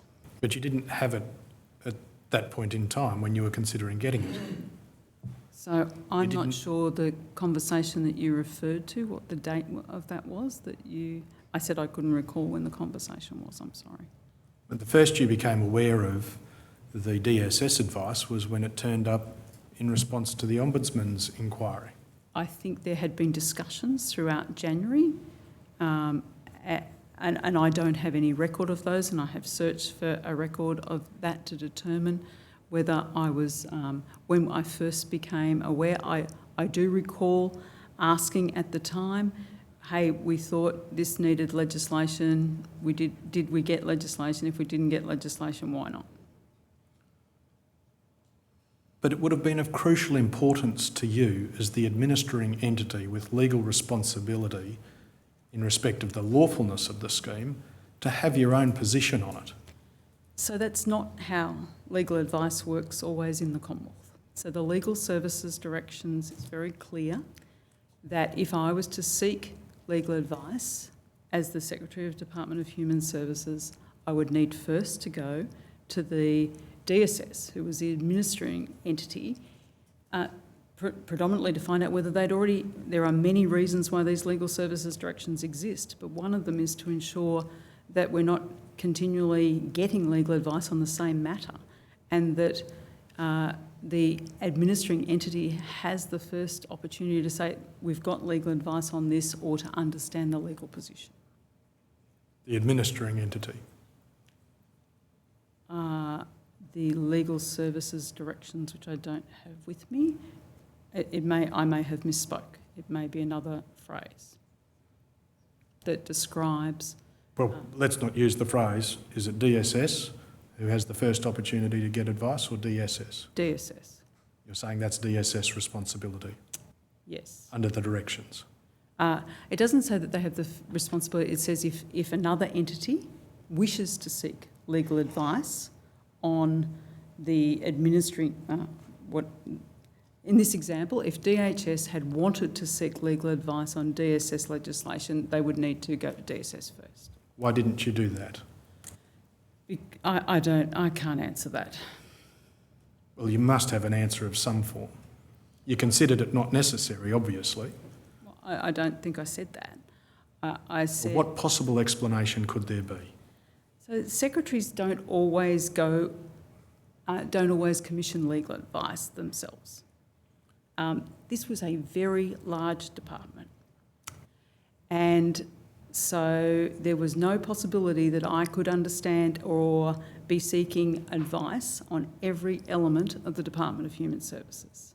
So when the issue became media attention and we identified that there was a problem in January of 2017, I think that is when I would have discussed it. But I don't recall the dates or the content of those discussions with Ms Golightly and Ms Mussolino. And what you're saying is you can't now give an explanation for why you decided not to seek your own legal advice or to ask DSS to obtain the legal advice. No, I can't.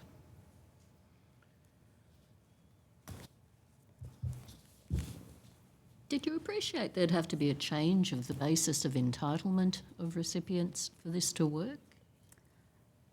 A legislative change? I had, when processing this advice to the Minister, I had understood that legislation would be required. But it would have to concern the basis on which people's entitlement to benefit was calculated. I think earlier, Commissioner, I don't know that I went to the level of detail that I had understood legislation was required. I now identify that that would have been the case for legislation. Was it not obvious because you were going to start averaging people's income against ATO data on a massive basis?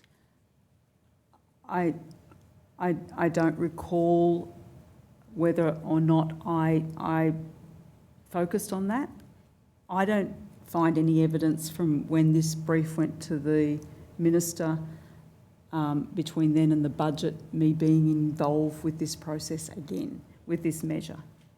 There were, I accept in hindsight, this should have been a key focal point for me, but there were many other measures being implemented in this budget, in the budget of 15-16.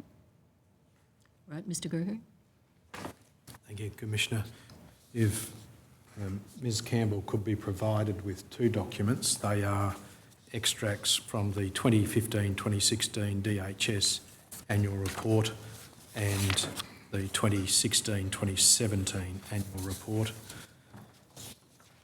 Firstly, the 2015-2016 annual report was a report which you signed off in your capacity as Secretary. Yes. And page 1, the cover page, and pages 114 to 116 and 238 to 244 are extracted. Yes. Right. The heading on page 114 commences 3.3 Compliance and Business Integrity, and there are subtitles Social Security and Welfare Program Compliance, a further subtitle Payment Accuracy, Correctness and Integrity, another subtitle Customer Compliance, and it goes over the next 2 pages to page 116.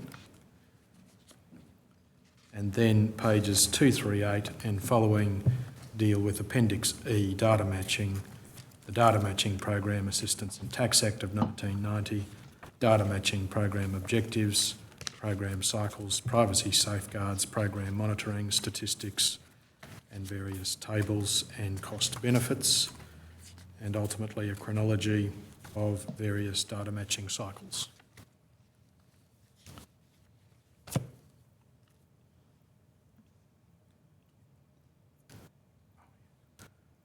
I should tender these. I think they're on the list as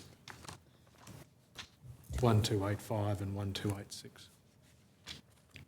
Yes, they will be admitted with those numbers. Thank you. Firstly, in the 2015-2016 annual report at page 115, there is a table 45, Social Welfare Payments Compliance Activity, and it contains the 2013-14, 14-15, 15-16 financial years and percentage change since 2014-2015 columns.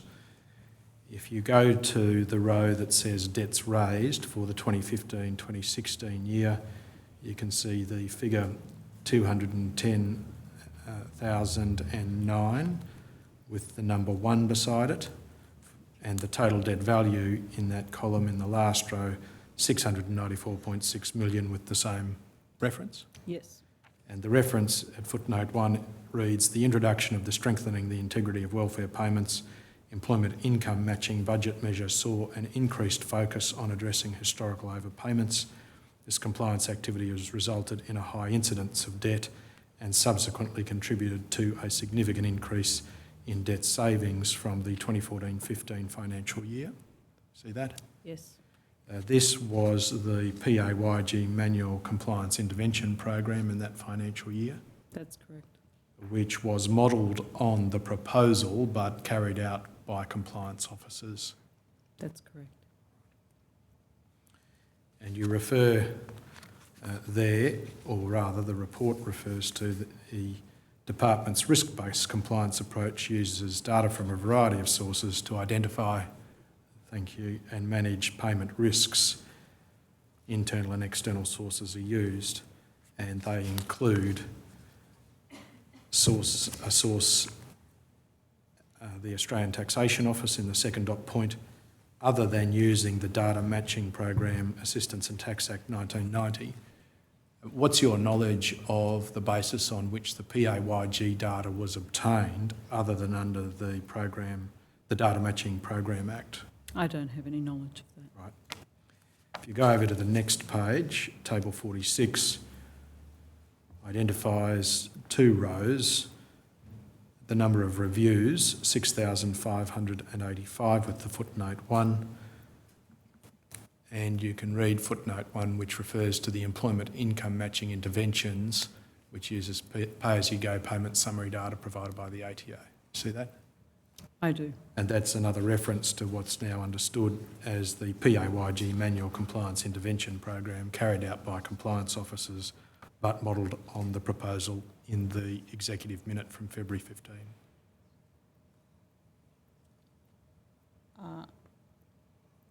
I don't have detailed knowledge of that, of the descriptions there. Okay. The redesign process enabled more employment income matching reviews to be completed and improved treatment of the risk. Is it your understanding that is a reference to the PAYG Manual Compliance Intervention Program modelled on the 2015 proposal? I don't know that for a fact. The balance of the exhibit deals with the report that is provided by you under the Data Matching Program Act and details of that information. Given your earlier answer, is it the case that you have very little information, if any, or knowledge about the basis on which the PAYG information was obtained for the purpose of the reviews in 2015-2016 from the Australian Taxation Office? So 6 years on, no, I don't have detailed knowledge of that, and I have not reviewed this in preparation for this appearance. There is a reference on page 240 under the heading Program Monitoring in the second paragraph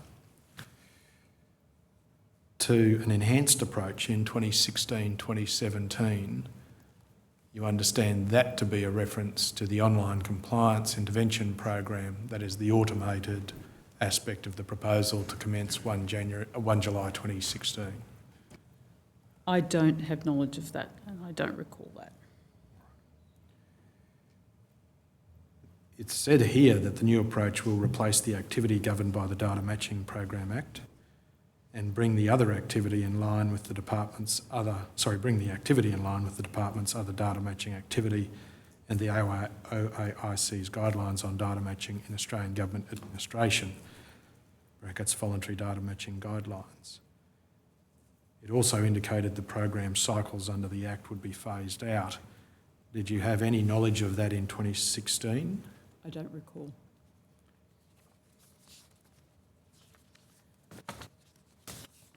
Thank you. If you could go then to the 2016-2017 annual report extract.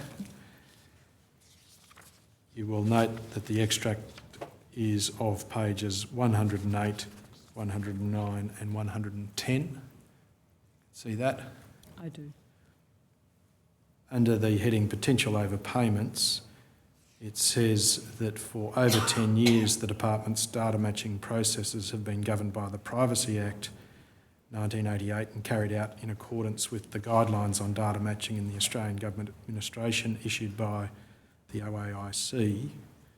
Again, did you have any knowledge of that? I don't recall. Do you know why there is no reference in this report to the Data Matching Program Act? I don't recall. If you go to the bottom of the page, there is the heading Online Compliance, and there is a broad statement in the first sentence. In the second, it says in 2016-17, the Department introduced an online compliance portal consistent with community expectations that people should be able to review, update and confirm their information at a time convenient for them quickly and simply. It was clear that the media reports at the time this report was produced indicated that it wasn't happening quickly and simply, correct?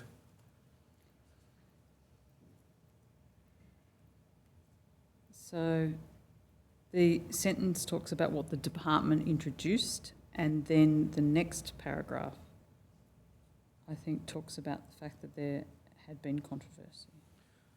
Well, controversy is different to whether the objective of convenience, quick and simple updates would be able to occur.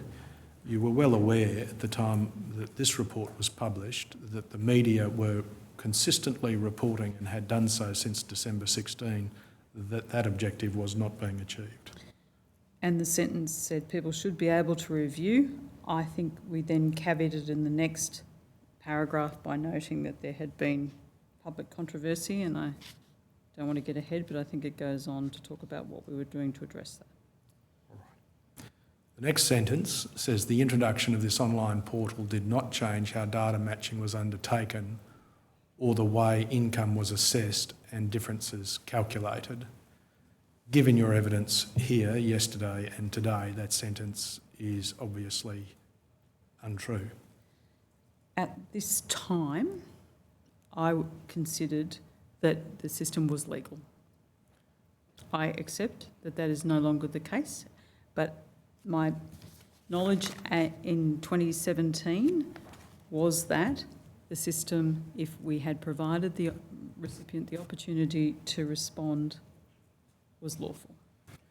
My question was not directed to lawfulness. My question was directed to the representation in this sentence that the introduction of the online portal did not change how data matching was undertaken or the way income was assessed and differences calculated. Your evidence today accepts that the way income was assessed changed, correct? If the recipient didn't respond and provide information. No, that was not your evidence. Your evidence was that PAYG data was given evidential determinative weight in the calculation of actual weekly income. If the recipient had not responded, if the recipient had not been able to respond, if the recipient had responded and provided other information, that was given the weight. That's the outcome. I'm talking about the process, which this speaks to. The way income was assessed is one thing, and the differences calculated is another. The way income was assessed for the proposal was to say that the PAYG data considered alone can be taken as actual income in fortnights during the relevant period. So my state of mind at the time of this report was that the opportunity was continuing to attempt to provide the recipient the opportunity to provide detailed information. It may be that we were not precise in this description, and I'm just trying to get my mind around that. So it's the sentence, the introduction of this online portal did not change how data matching was undertaken or the way income was assessed and differences calculated. You've given evidence here today that there were two significant changes in this system which was introduced as a result of the proposal. I've given evidence that the proposal that we put forward, that was the option, that that data was used. But I've also given evidence that the system had been designed in order for the recipient to provide alternate information. Yes, but you know that the two significant changes which you accepted earlier in your evidence remained core features of the program.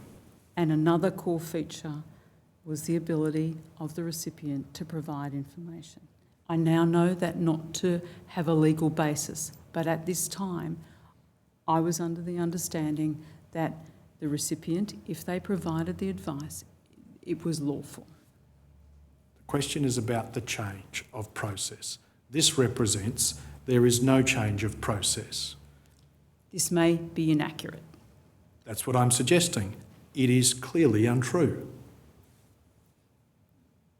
It's misleading, isn't it? I now review it and see that it should have been phrased differently. It's misleading, isn't it? On the bottom sentence on page 108 of the annual report, The way income was assessed had changed under the online compliance intervention program. Assessed, I'm just trying to work out, so for me the definition of assessed, income was assessed. If a recipient had provided updated information, it wasn't different. Because that updated information would be considered in calculating the debt. As one factor of what you previously said was a detailed investigation by a compliance officer with a personal decision in light of all of the evidence, where the compliance officer or Centrelink had the obligation to prove a debt. I accept that that was different, but if a recipient had been presented with average data, and I accept that this does not have a basis in law and that has now been provided, but at this point in time, I was under the understanding if the recipient provided information that they consider, so if they had an averaging and they provided alternate information, that information was taken into consideration in assessing their income. Well, irrespective of the information they provided, it was only taken into account, that is, it could only operate to have greater weight than the PAYG data, where it explained direct income, that is, proof of the entitlement in the actual fortnightly period, correct? Otherwise, the PAYG data was applied. I understood, and I, in reviewing documents, I saw a document that said that in the early days of this, there was very few interventions that required evidentiary positioning. I don't have that data with me, nor do I have an understanding of how many of those interventions required data. I do know in 2017, at the start of 2017, when I was under the understanding that as the recipient could provide, if the recipient provided was the opportunity to update it was able to be used, we changed the system to allow other points of evidence to be used. So, for example, bank accounts.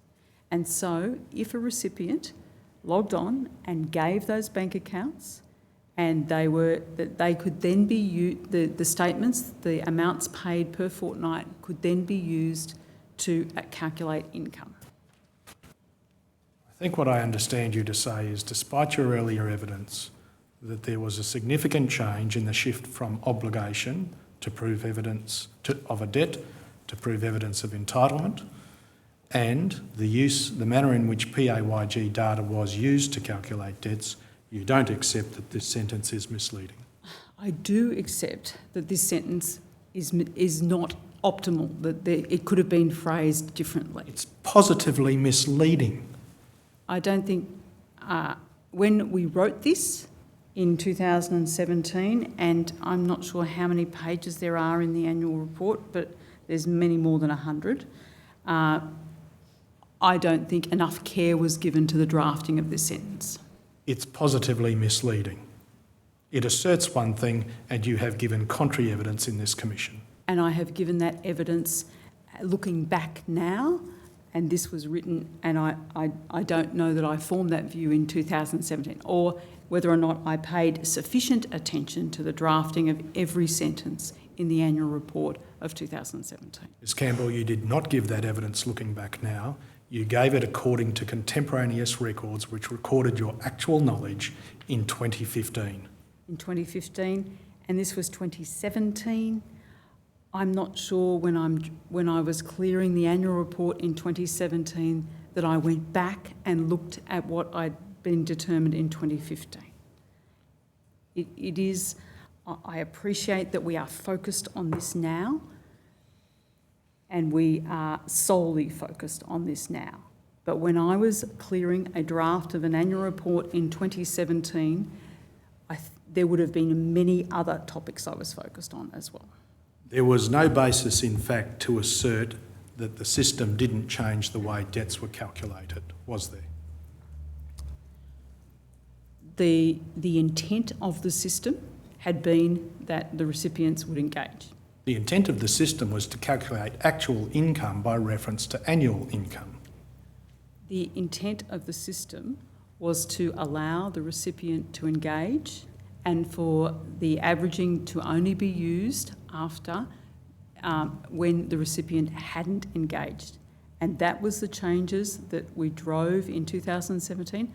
I accept that that was a false premise, which was to facilitate and allow the recipient the opportunity to engage with the system. Do you accept that it is positively misleading according to your state of knowledge in January and February 2015? I accept it is incorrect compared to what I focused on in 2015, but I note that this was 2017 and I note that this is one line of a long annual report, and I accept that the drafting could have been more accurate. The drafting was very careful, I suggest, because it is the introduction to defend the department's position in respect of the controversy which occurred in January of that year leading to the Ombudsman's investigation. I have no evidence to support that assertion of you. Nor do you have any evidence to support that it was not carefully drafted. No, I don't. And the annual report, and I don't have a copy of the annual report, but it is a long document. If you go over to the page 109, you can read the paragraph for yourself there.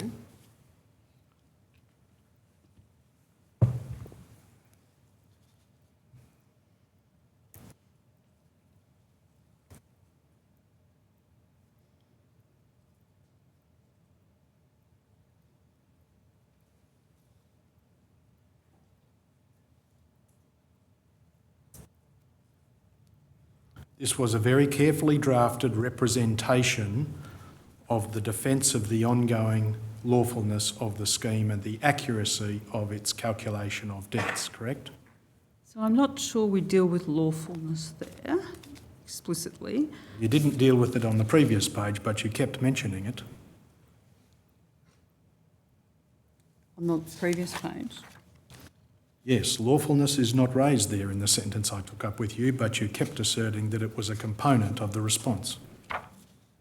I think I was trying to detail the things that were, my mind was turned to given the Royal Commission that we're answering questions on. I think my recollection at the time was that on receipt of the advice from DSS that I had thought that the process was lawful if we had made attempts for the recipient to engage. I have given evidence that I accept that that is no longer the case, but I am informing you what was in my mind at that time. How were you able to reconcile that position about the exception of giving someone the opportunity to respond with what you had actual knowledge of in 2015? So, in 2015, we had proposed a number of issues. Yes. And I think in the briefing, we talk about DSS advice. We say DSS has also advised would also be needed to implement this. As a result, we're working with DSS. So in 2017, I did ask why, when we thought we would need legislative change, we subsequently didn't.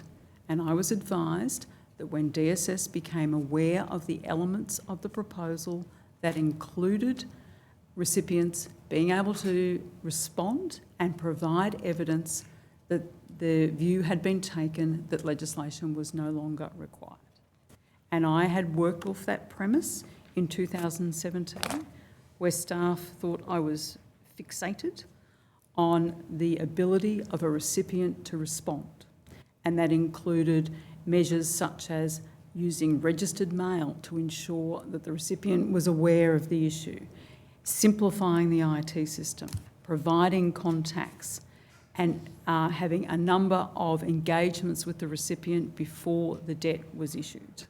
I have, in preparing for this appearance, reviewed some of that documentation about the changes that were made, and those changes were made on the assumption that it was necessary to ensure that a recipient had the opportunity to engage with the system.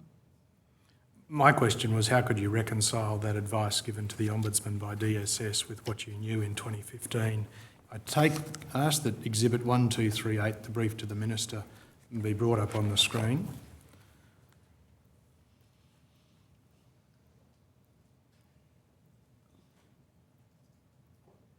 At page 0010.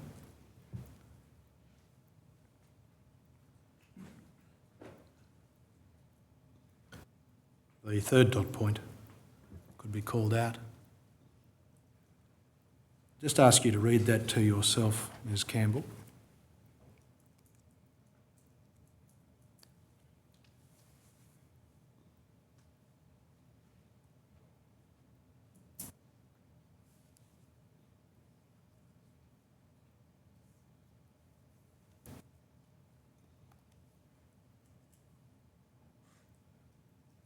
And if the next dot point can be called out.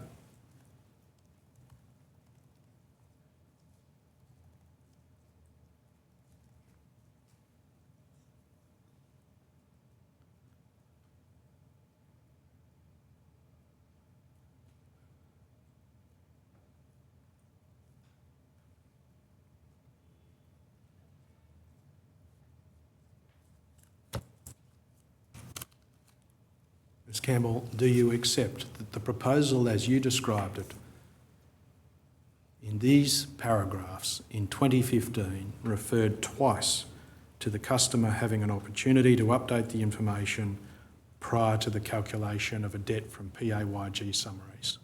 Yes.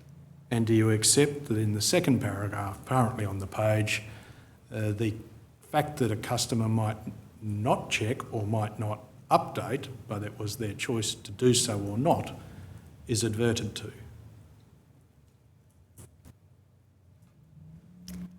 It doesn't say that they don't. It says that it still provides the customer the opportunity to provide evidence to correct the calculation of entitlement should they choose to.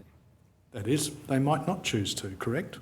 They might not choose to, and sometimes customers chose not to because it was advantageous to them not to. Was that the only reason you think that why that happened? No, I think I have not provided evidence to the Royal Commission, but I have provided evidence publicly that the system was not rolled out optimally and did not provide an opportunity for some recipients to be able to update their data. And in 2017, significant changes were made, which we thought would allow the recipient to be able to engage with the system. So, having twice referred to the opportunity provided to the customer to check the information and update it before the debt was calculated in the 2015 proposal, how were you able to reconcile in your mind the DSS advice in 2017, which said, in fact, that aspect of it suddenly made it lawful? So, this brief says that DSS have also advised that legislation would also be needed. As a result, we're working with DSS on developing this proposal and will continue to do so. I did not know what the final proposal was that was presented to government and agreed upon. I was not aware of what changes had been made and where DSS had done. This was asking the Minister to whether we could pursue. This wasn't asking for approval. This was in what I considered the early stages of the proposal, and then I didn't see the final proposal, the detail about why legislation was not required in the final proposal. I have provided evidence that I wasn't privy to that. I can't assist more.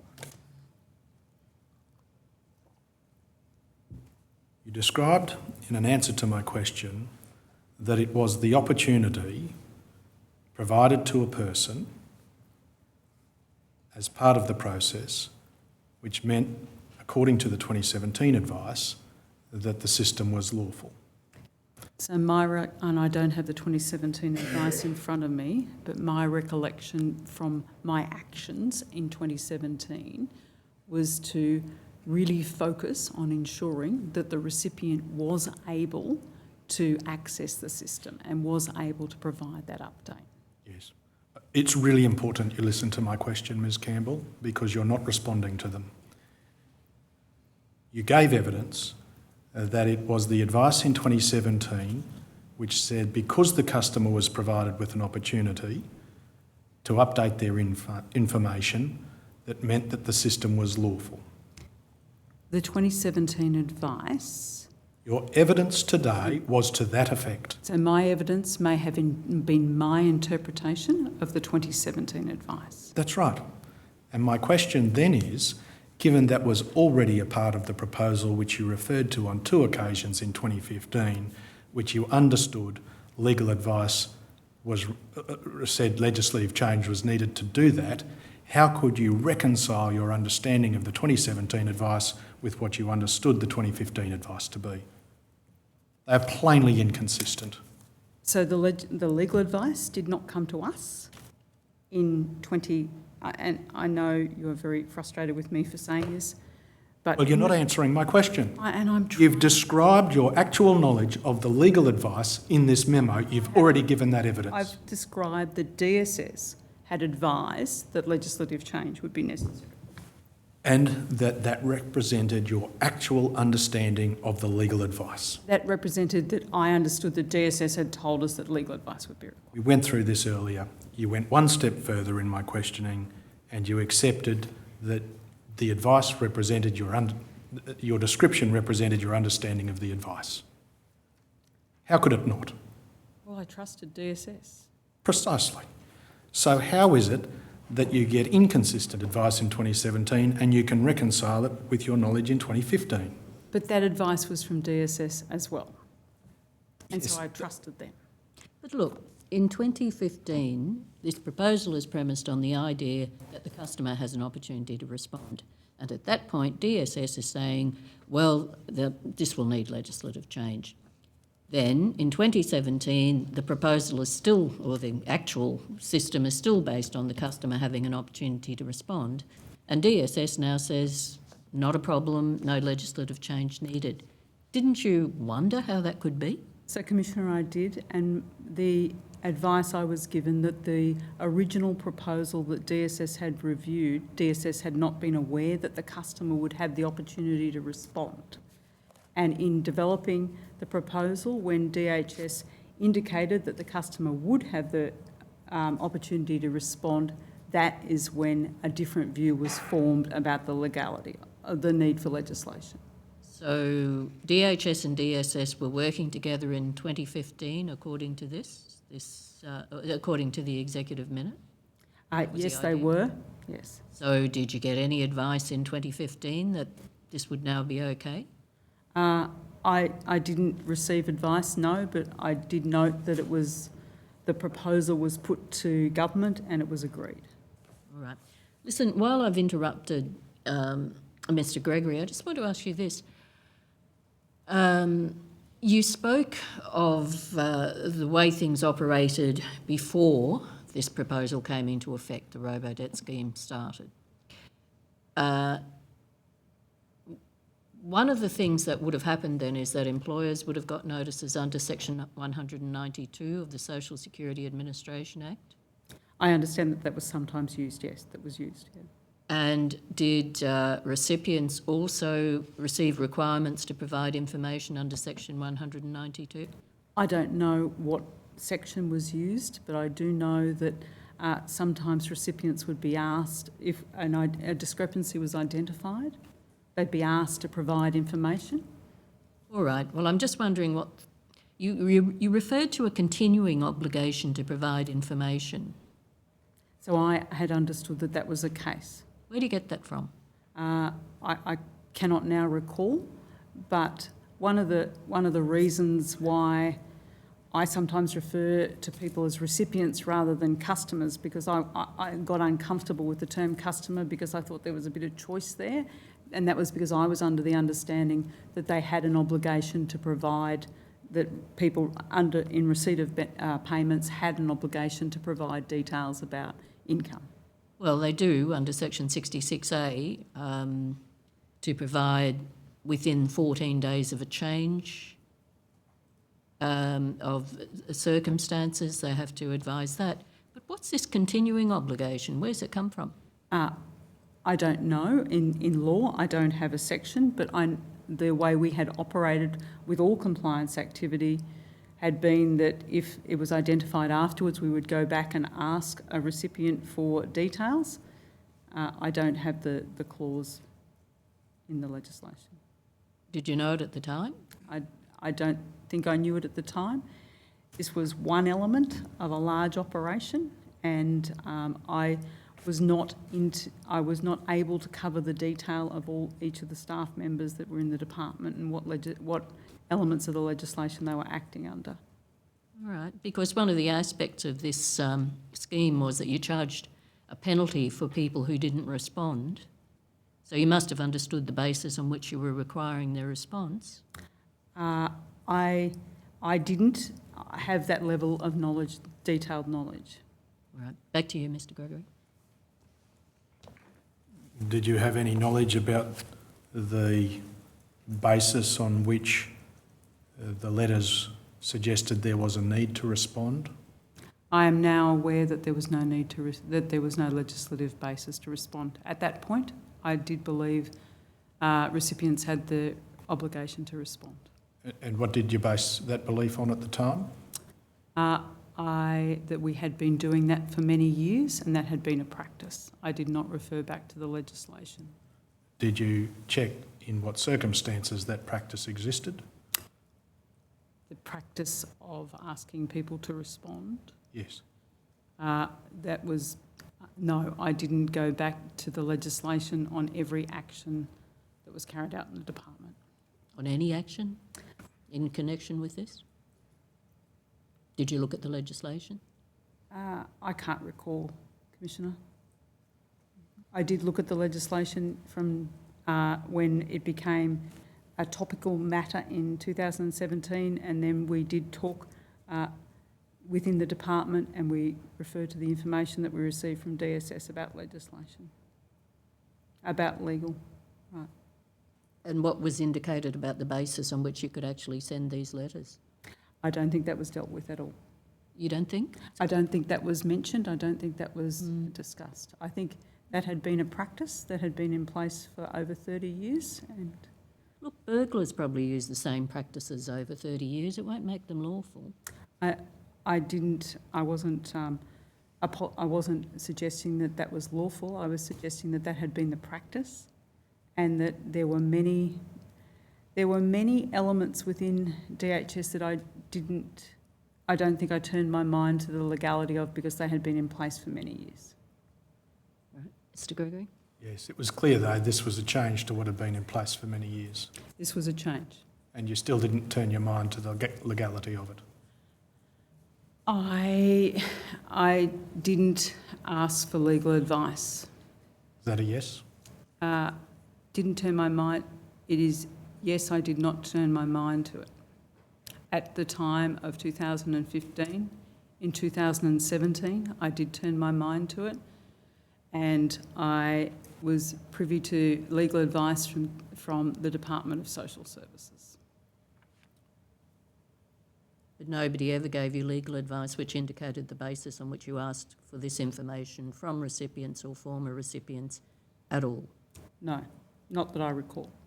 It could have, and officers within the department could have, because it wasn't normal for me to ask for legal advice in one particular element of the department. It could have been that the deputy or one of the SES officers or the chief counsel did, but I am not aware of it. Surely, Ms Campbell, given the size of this scheme, the impact on hundreds of thousands of Australians, this was not the usual sort of program that occurred every year. There were many programs being delivered at that time. I don't have with me the budget for 2015-16, but I recall there were significant other proposals that were put in place at that time. I remember Christmas of 16-17, there were about 27 programs about to be rolled out on the 1st of January. There were many projects underway. This was 2 divisions out of 35. This was 1,000 people out of somewhere between 30 and 40,000 people. And there were quite a number of operations underway. So I did leave the operations to either the deputy secretaries, the first assistant secretaries or the assistant secretaries. There was no way I could have been across all of those operations. I, in hindsight, wish I had paid more attention to this matter. You're saying you delegated a significant part of your role to your deputy secretaries. I'm sorry, I didn't, the words before deputy secretaries? You are saying you delegated a significant part of your role, particularly this aspect. I necessarily had to delegate within a department that large. And so, yes, I did delegate to officers within the department, and I think in my statement I've been clear about what mechanisms I put in place to lead and manage the department. But whether a department is 3,000 or 6,000 or 35,000, it is not possible for one person to be able to do each role. So how does this sort of situation get resolved then? If things are failing on at many points of a program and things are being done illegally,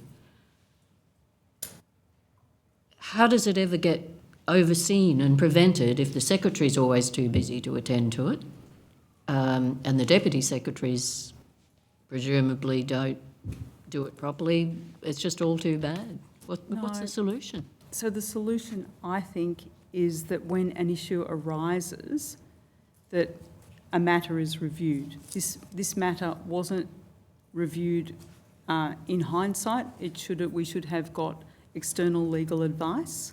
Well, it's a pretty easy thing to do, isn't it? To get external legal advice. I consider that there was a gap between DHS and DSS and a lack of clarity on who was seeking the legal advice. And in 2020, when I was the Secretary of DSS and the CEO of Services Australia, we commissioned a review of how legal advice was dealt with between the two entities, because one of the learnings from this is, I think, that we were not clear on who was responsible for getting the legal advice when a matter arose. But if you say there was a lack of clarity about who was getting legal advice, it's simply because you didn't ask, isn't it? Didn't ask the question of who's doing what and what's the legal advice you've got. I didn't ask, but I had an expectation, and that proved not to be the case.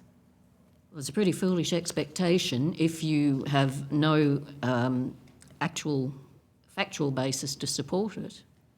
So I, having reread the brief that went to the Minister, had been, in my mind, relying on DSS when I probably should have clarified who was seeking the external legal advice.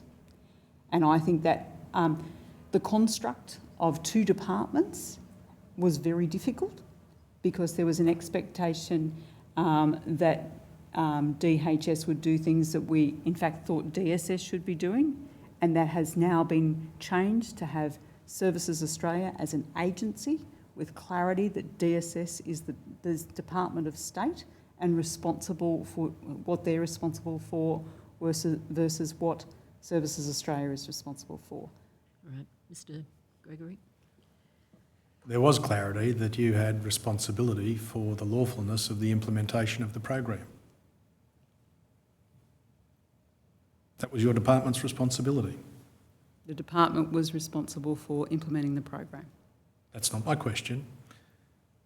There was no doubt in your mind that your department had responsibility for ensuring that it administered the program lawfully. Yes. Right. Given that there was no uncertainty about that, how can you say there's confusion about whose responsibility it is to get that advice? Well, if I go to the administrative arrangements orders And Is that what you relied on back at the time? that's how government operates, with the administrative arrangements orders, which identify who has responsibility for what. The legal services directions provide clarity on how entities should seek legal advice when it deals with another entity's legislative, and I don't have it in front of me, I thought it was the administering entity.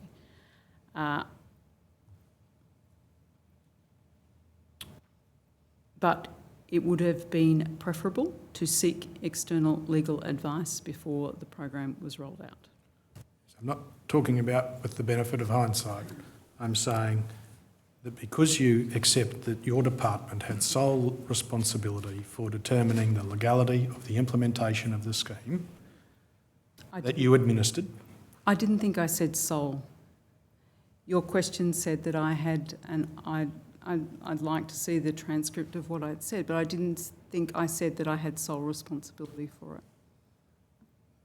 Well, you'll get the opportunity. There was nothing to stop you getting the advice. No, I would have needed to talk to DSS as the administering entity for the Act. You wouldn't have needed to talk to DSS, I suggest. Your department got external legal advice and internal legal advice on hundreds of matters in 2015, 16 and 16, 17 without consulting DSS. That must have been the case. I don't have evidence to that effect. You say you never did it. No, I said that I don't have evidence to that effect.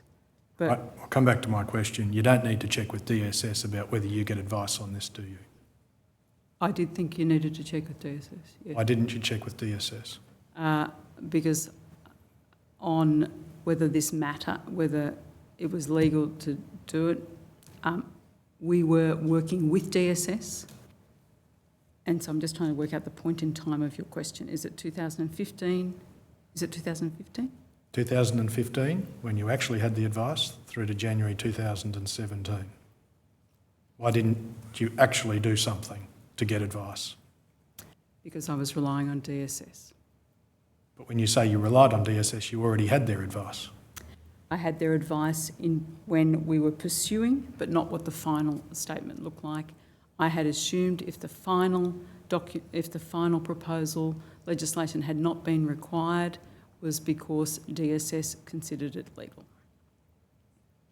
That is, in the absence of a positive statement that it was legal, you took that there must have been that change somewhere without checking.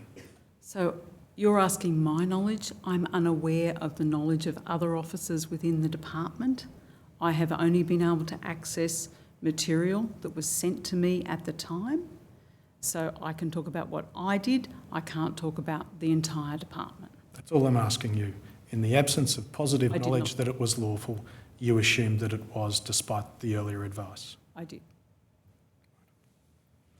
And following your assumption, the scheme operated in a very significant way from 1 July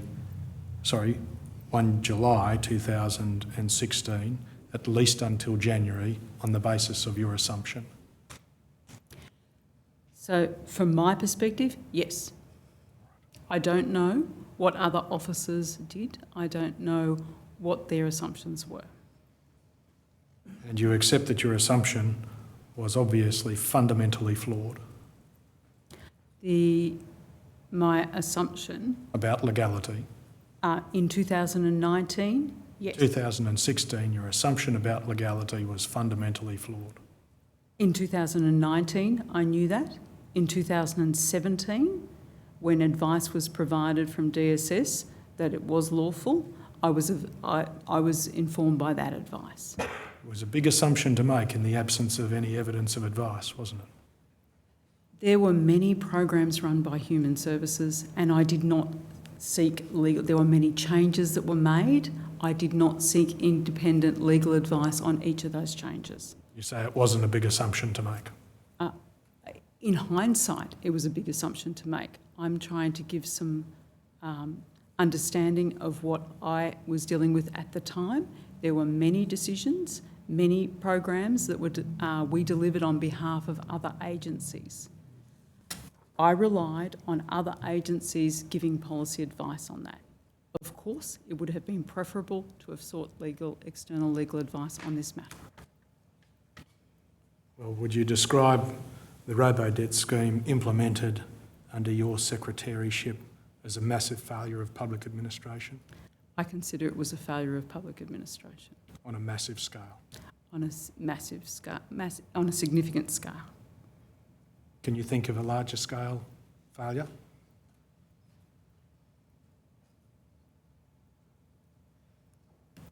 In recent times, I think it is a significant matter. I have been involved with other significant failures. I have been aware of other significant failures, and there have been other significant failures, but I don't think that it's useful to talk about those.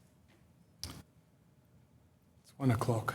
Yes, I'm afraid we're going to have to adjourn your evidence to, I think it's the 5th of December, Ms Campbell. Yes.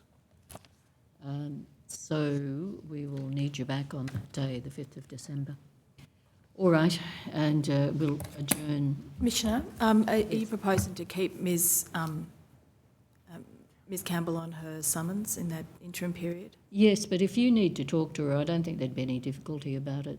Thank you, Ms Commissioner. Hogan-Doran, you're happy with that, Mr Gregory? Absolutely, Commissioner. So you needn't feel constrained by that fact. All right, thank you, Commissioner. All right, adjourn till 2:30. All rise. The Commission stands adjourned until 2:30 p.m.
The Royal Commission is now in session. Please be seated.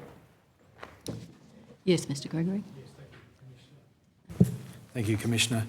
The next three witnesses are Ms Bolton, Ms Boyle and Ms Eagle, who will each give evidence as part of a panel for this afternoon's session, and I think they are in a position to either be affirmed or take an oath. All right, would you proceed? Thanks.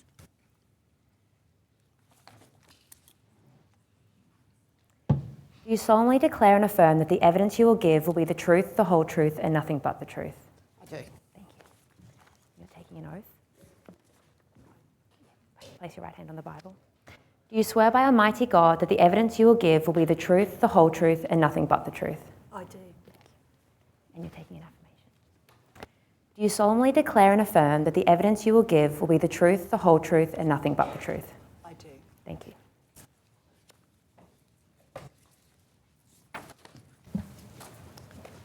Yes, Mr Gregory. Thank you, Commissioner. Ms Bolton, if I might start with you, can you tell the Commission your name and the role in which you give evidence here this afternoon? Genevieve Bolton. I'm the Chair of Economic Justice Australia. And Ms Boyle? My name is Kathryn Boyle and I'm the Executive Director of the Welfare Rights Centre. Right. And Ms Eagle? Yes, my name's Kathryn Eagle and I'm the Principal Solicitor at Welfare Rights and Advocacy Service in Western Australia. Each of you have received a notice to give a statement and produce documents? Yes. And have produced a statement and documents in response? Yes. I'll have an updated exhibit list prepared shortly, but I will be tendering each of the notices and the responses, but not all of the attachments. Right, thank you. Will you let me know the numbers when you've got them? It might be convenient to start briefly with an introduction of the capacity in which you give your evidence by reference to your role in the organisations that you just identified. And for no other reason than moving left to right, I might start with you, Ms Boyle. Yes, so as I said, I'm the Executive Director of the Welfare Rights Centre. We're a community legal centre based in New South Wales. We specialise in social security law. That is, we help people who have a problem with Centrelink. I'm also a practising solicitor and I have advised and represented clients who have received Robodebts, including at the Administrative Appeals Tribunal. And I draw on that experience and the experience of other solicitors at my service to give evidence today. Ms Boyle, you identified that there is representation in the Administrative Appeals Tribunal. This Commission's heard evidence about representation for people, that is legal representation for people who have been the subject of Robodebt debt notices in the federal court. What can you say about that not being included in the role that your service provides? Well, we provide advice and representation in relation to the appeals under the Social Security Act and the Administrative Appeals Act. So that's where we tend to focus our work, is at the internal and the external appeal to the Administrative Appeals Tribunal, and we don't tend to go to the federal court for social security matters. Yes. In your experience, are you able to say that the highest volume of matters are dealt with in the authorised review officer stage internally within Centrelink, and then in the AAT Tier 1 and Tier 2 cases? Absolutely. So,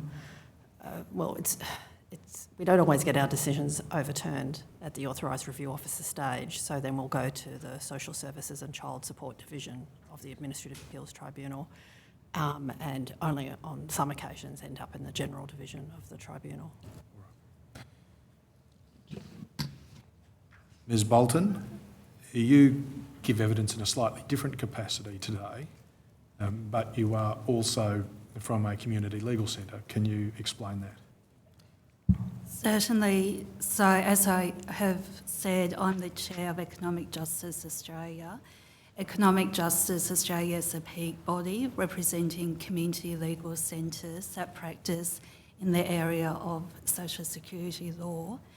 Economic Justice Australia's role is to utilise the frontline client experience of its member centres to then talk to government in relation to where things are going wrong and where things can be improved, both in terms of the policy, social security policy, but also in relation to the implementation and administration of that policy.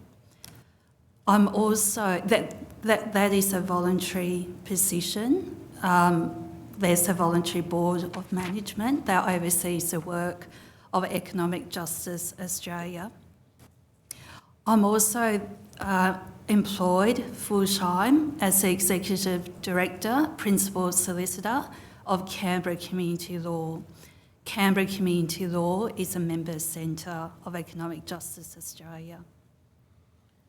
The name Economic Justice Australia is the most recent name for the organisation. Can you explain why it was changed to that name recently? So in 2017, it was known as the National Welfare Rights Network. Following that, the name was changed to National Social Security Rights Network.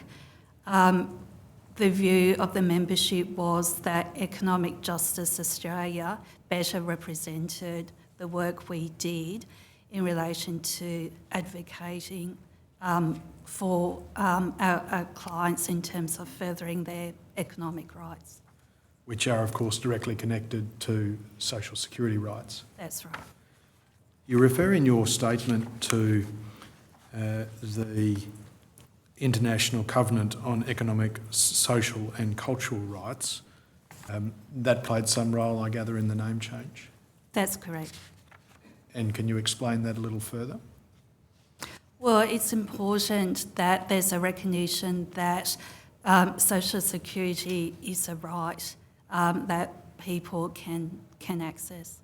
And that's within Article 9 of the Covenant. That's correct. And Australia is a signatory That's right. to the International Covenant. That's right. Ms Eagle. Yes. So my service in Western Australia, it's a similar specialist community legal centre established in 1978. We also offer free advice and representation, and our catchment area is pretty much the whole of Western Australia. We are a small organisation with less than 3 full-time solicitors. Legal aid in Western Australia don't provide advice in social security law. So as well as doing direct casework, we try to equip generalist community legal centres and other organisations in regional and remote areas to assist their clients with social security law and with issues with Centrelink.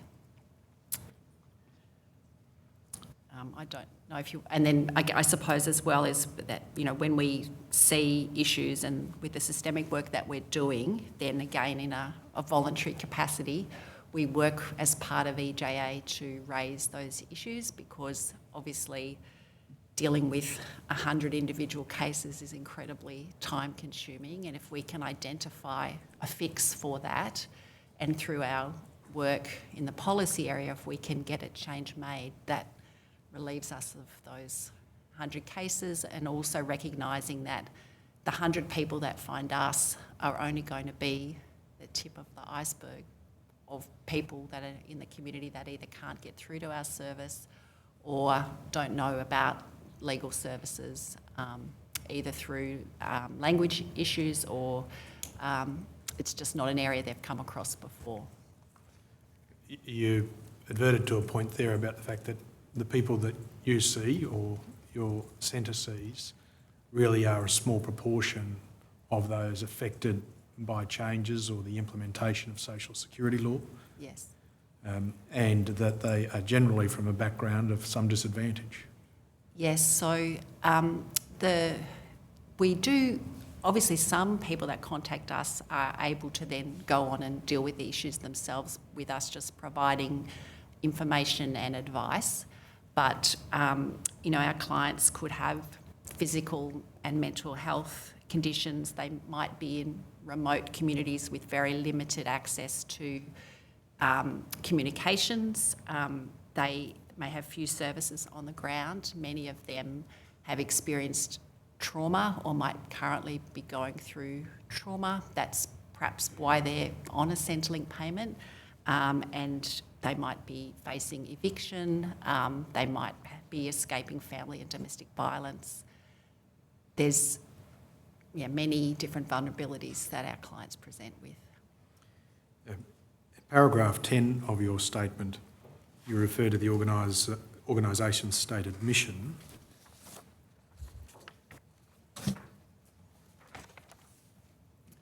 It appears in relatively specific terms there, eliminating disadvantage by assisting people to realise their rights to income and housing. How did the organisation which you represent arrive at that as its specific statement? I think it's partly through the history of the organisation, and we were trying to find, so as well as our social security practice, we have a tenancy service, and we saw a strong link between housing and income, and a lack of income and a lack of housing. And so we tried to sum up through committee how we would express that in a sentence. Coming to you, Ms Boyle, Ms Eagle described that legal aid in Western Australia doesn't have funding for social security appeal reviews. Is that the case in New South Wales, to your knowledge? So legal aid does, in New South Wales, does in theory practice in social security law, but in reality they're usually focused on the NDIS and indeed refer most of their social security matters to us to resolve, including Robodebt. And so it follows, at least in New South Wales and Western Australia, it's the experience of panel members, and correct me if I'm wrong, but that community legal centres such as the ones you specifically represent and those caught within the umbrella of Economic Justice Australia are the front line, as it were, for social security law cases, and in this context, Robodebt notices. Absolutely. So in New South Wales, in addition to our 3 solicitors, there's 1 solicitor down near Wollongong, and that's it for all of New South Wales. It brings me to the question of funding and staffing. Can you outline briefly those 2 aspects of your knowledge of the organisation's role? The funding of the Welfare Rights Centre? Yes. So we're funded under the National Legal Assistance Partnership, and our funding is administrated by Legal Aid New South Wales. About 2/3 of our funding comes from a combination of state and federal government, and the remainder of our funding comes from philanthropic and non-government organisations. And about 1/3 of our funding is unstable. It's year to year. We don't get much notice about whether we're going to receive it or not. It's not enough to not only meet the demand from all the many, many hundreds of clients that contact us, it actually risks the viability of the centre because we don't have enough funding to run things properly because we're so starved of funding. What about in Western Australia, Ms Eagle? We're also funded under the National Legal Assistance Partnership, and then to get our tenancy services funded through the state government, and then we similarly have some non-recurrent grants that we apply for every year. And I suppose what we do is it's a constant juggling act to work out the best use of the resources that we have to try to prioritise clients. We would always, our priority is always for clients without income. So generally, we would try and assist them if they've had a claim rejected or something's happened and their claim's been cancelled. But we're also responding to levels of distress that clients appear with or attend with. So I think that was an issue. With Robodebt, obviously the demand for our service increased but we got no additional funding to deal with that. And we were also, I think, at that stage in the cycle where we were facing the prospect across CLCs of losing up to a third of our funding. So we were trying to focus on keeping our funding, but also then try and prioritise these matters that we were dealing with as well as all our normal work and demand for service, which didn't go away. And keeping funding would involve various applications for recurrent and non-recurrent grants? Yes, and appearing at doing some lobbying, and we all wear so many hats, and every hour that you spend doing a grant application is an hour that you spend not seeing clients, or you are constantly trying to find an extra hour in your day. Similarly, with the work of EJA, it's really important, but it's all over and above our paid job. Right. Does Welfare Rights Sydney have a similar experience in terms of the need to prioritise Robodebt cases against its other workload, including people who weren't getting applications for Centrelink approved in the first place and therefore were without money? So at the time that Robodebt was taking off, we had an influx of clients experiencing other kinds of issues, mostly around homelessness and domestic violence, being off payment, on the wrong rate of payment, having payments cancelled, that kind of thing. So we had to prioritise those clients. With the Centrelink debt, there is no time limit to appeal the debt to an authorised review officer or further to the AAT, which means that the legal urgency for those kinds of matters is not as great, and certainly the immediate need and desperation of those clients didn't match the other clients. So we found it really difficult, even though we were very, very concerned about what was going on and we knew it was wrong. We found it very difficult to prioritise those clients in the face of the other clients who were homeless, escaping domestic violence. In the end, established a debt clinic in order to manage the influx of clients, utilising law students to lodge freedom of information requests with the department so that we could determine whether there was a Robodebt. And we had hundreds of clients go through that.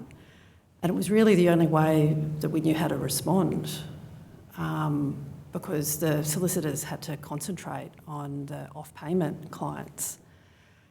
And then 2/3 of those clients came back to us after they'd received the documentation where we could actually see from the ADEX debt schedule whether there was averaging. And then we could say, okay, so this is a Robodebt. And then we could provide the advice. And there'd be months and months and months in between that.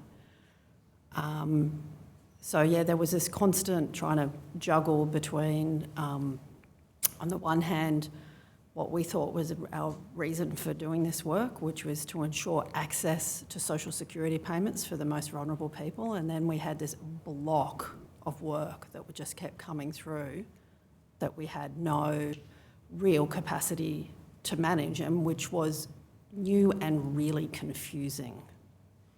Might return to the theme of each of your first experience with the Robodebt scheme, but you referred, Ms Bolton, to the ADEX debt schedule, that's ADEX, Yep.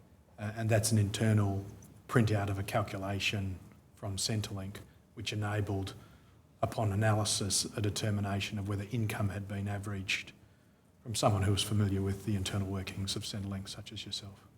Yeah, that was the only way, unless the client had that original letter that's the Employment information. income Yes. information, yes. And so, I mean, we had a lot of people. I mean, one of the other sort of corollaries of this was that because Robodebt was being spoken about in the media, people were contacting us saying, I have a Robodebt, and we wouldn't know. And often people were so confused. They had nothing like a Robodebt. The reasons, ostensible reasons for their debt was not anything to do with Robodebt. So we had to deal with all of those people and say, no, it's not a Robodebt, it's another kind of debt. And we'd have to manage that and advise and try and understand that. And then we had the other clients who were going, well, we think it might be, but we're not sure. And you don't have that original letter. You might not have ever even received that letter. So we didn't know what to advise them until we'd done that initial Freedom of Information request to get that document.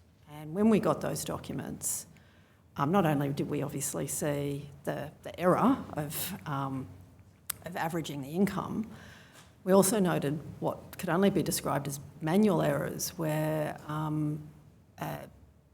two employers would be shown as being the employers for one financial year, where in fact they were for two different financial years. So it effectively doubled the income of the client for that 1 year. And then if you looked at the next year, you can see that their rate of youth allowance is going up and down, suggesting that they're reporting their income and have an employer.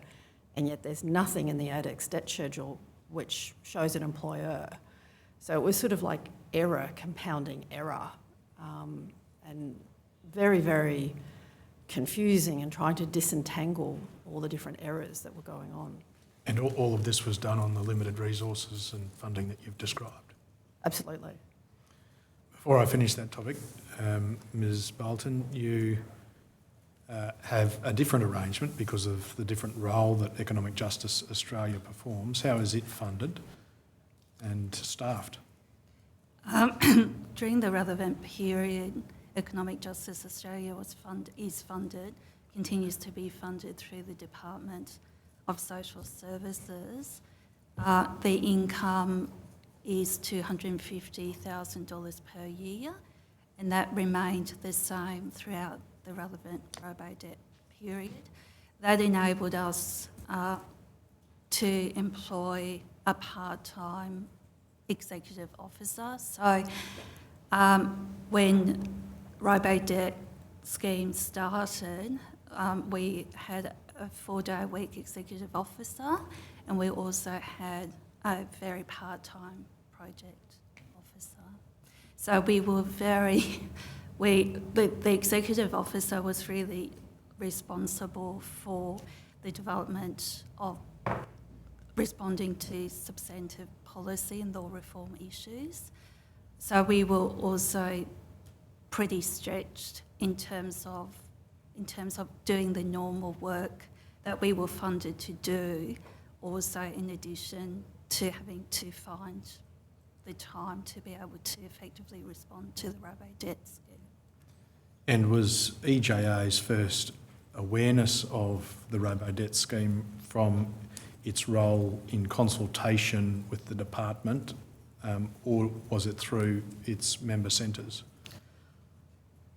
I wasn't chair at the time, but my understanding was that there was a general budget briefing provided in relation to the budget measure, in relation to it being sort of described as a data matching measure, but we didn't have any understanding until member centres started to contact and report the issues about the actual mechanics of the scheme itself. Ms Eagle, what was your first experience of the scheme? So I think we first, in hindsight, our first contact was about August or September of 2016, but initially we didn't recognise what was going on, and probably I was a bit short with the client when they were describing what had happened, and I would have said, that's not right, this must be what's happening. But they were later proved right and I was proved wrong, which is not uncommon.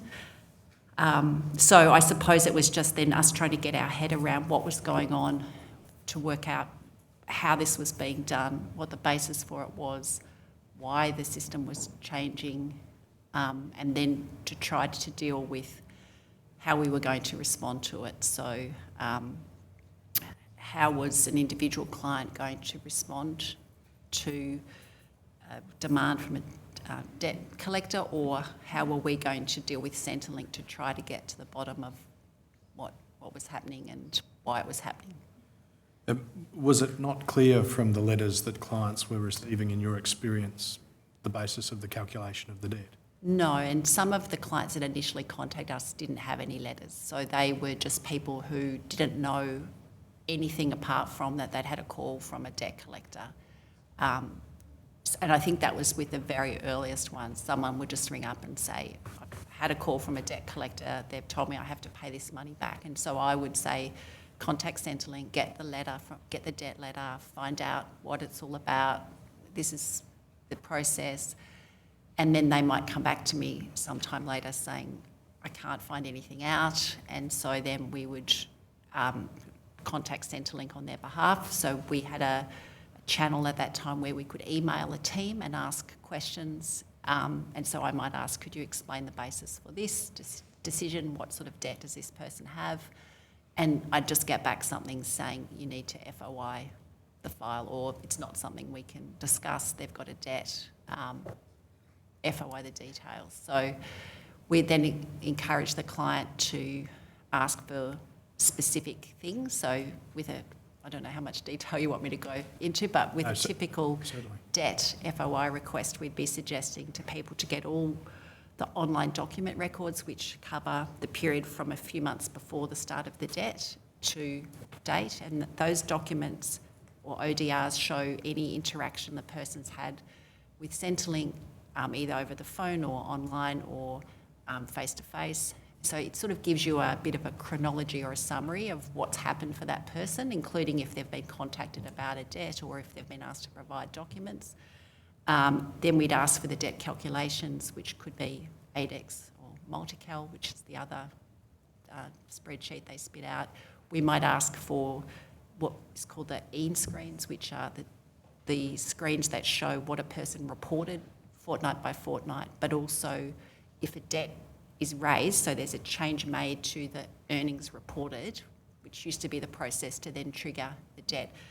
The screens would be adjusted so that, for example, if I reported $500 for my fortnightly income on the 7th of January 2017, and then Centrelink got information to show that I actually earned $550, there'd be two different entries. So the one the person had done and then the one that Centrelink had put in. And so that was another way for me to look quickly to see what figures had Centrelink put in. Had they been put in because of pay slips? Had they been put in because of something else? So I'd ask for those documents. I might ask for payment summary screens or benefit history screens, which show when a person was on and off payments. And then the payment summary screens would show what payments they'd received from Centrelink over the period of time. So that would show me, if the client was telling me I wasn't on payments when I was working, I could quickly see, yes, they were off payments for this period of time. That pretty much matches to what they're telling me. So it's a little bit of detective work on a case-by-case basis to work out what's going to help me with this client to know what the story is for this client. Can I just ask you a question going back to the start of what you just said? You said you had a channel with Centrelink where you could get information. Prior to Robodebt, had you been able to establish the basis for debts? Or was it always going FOI?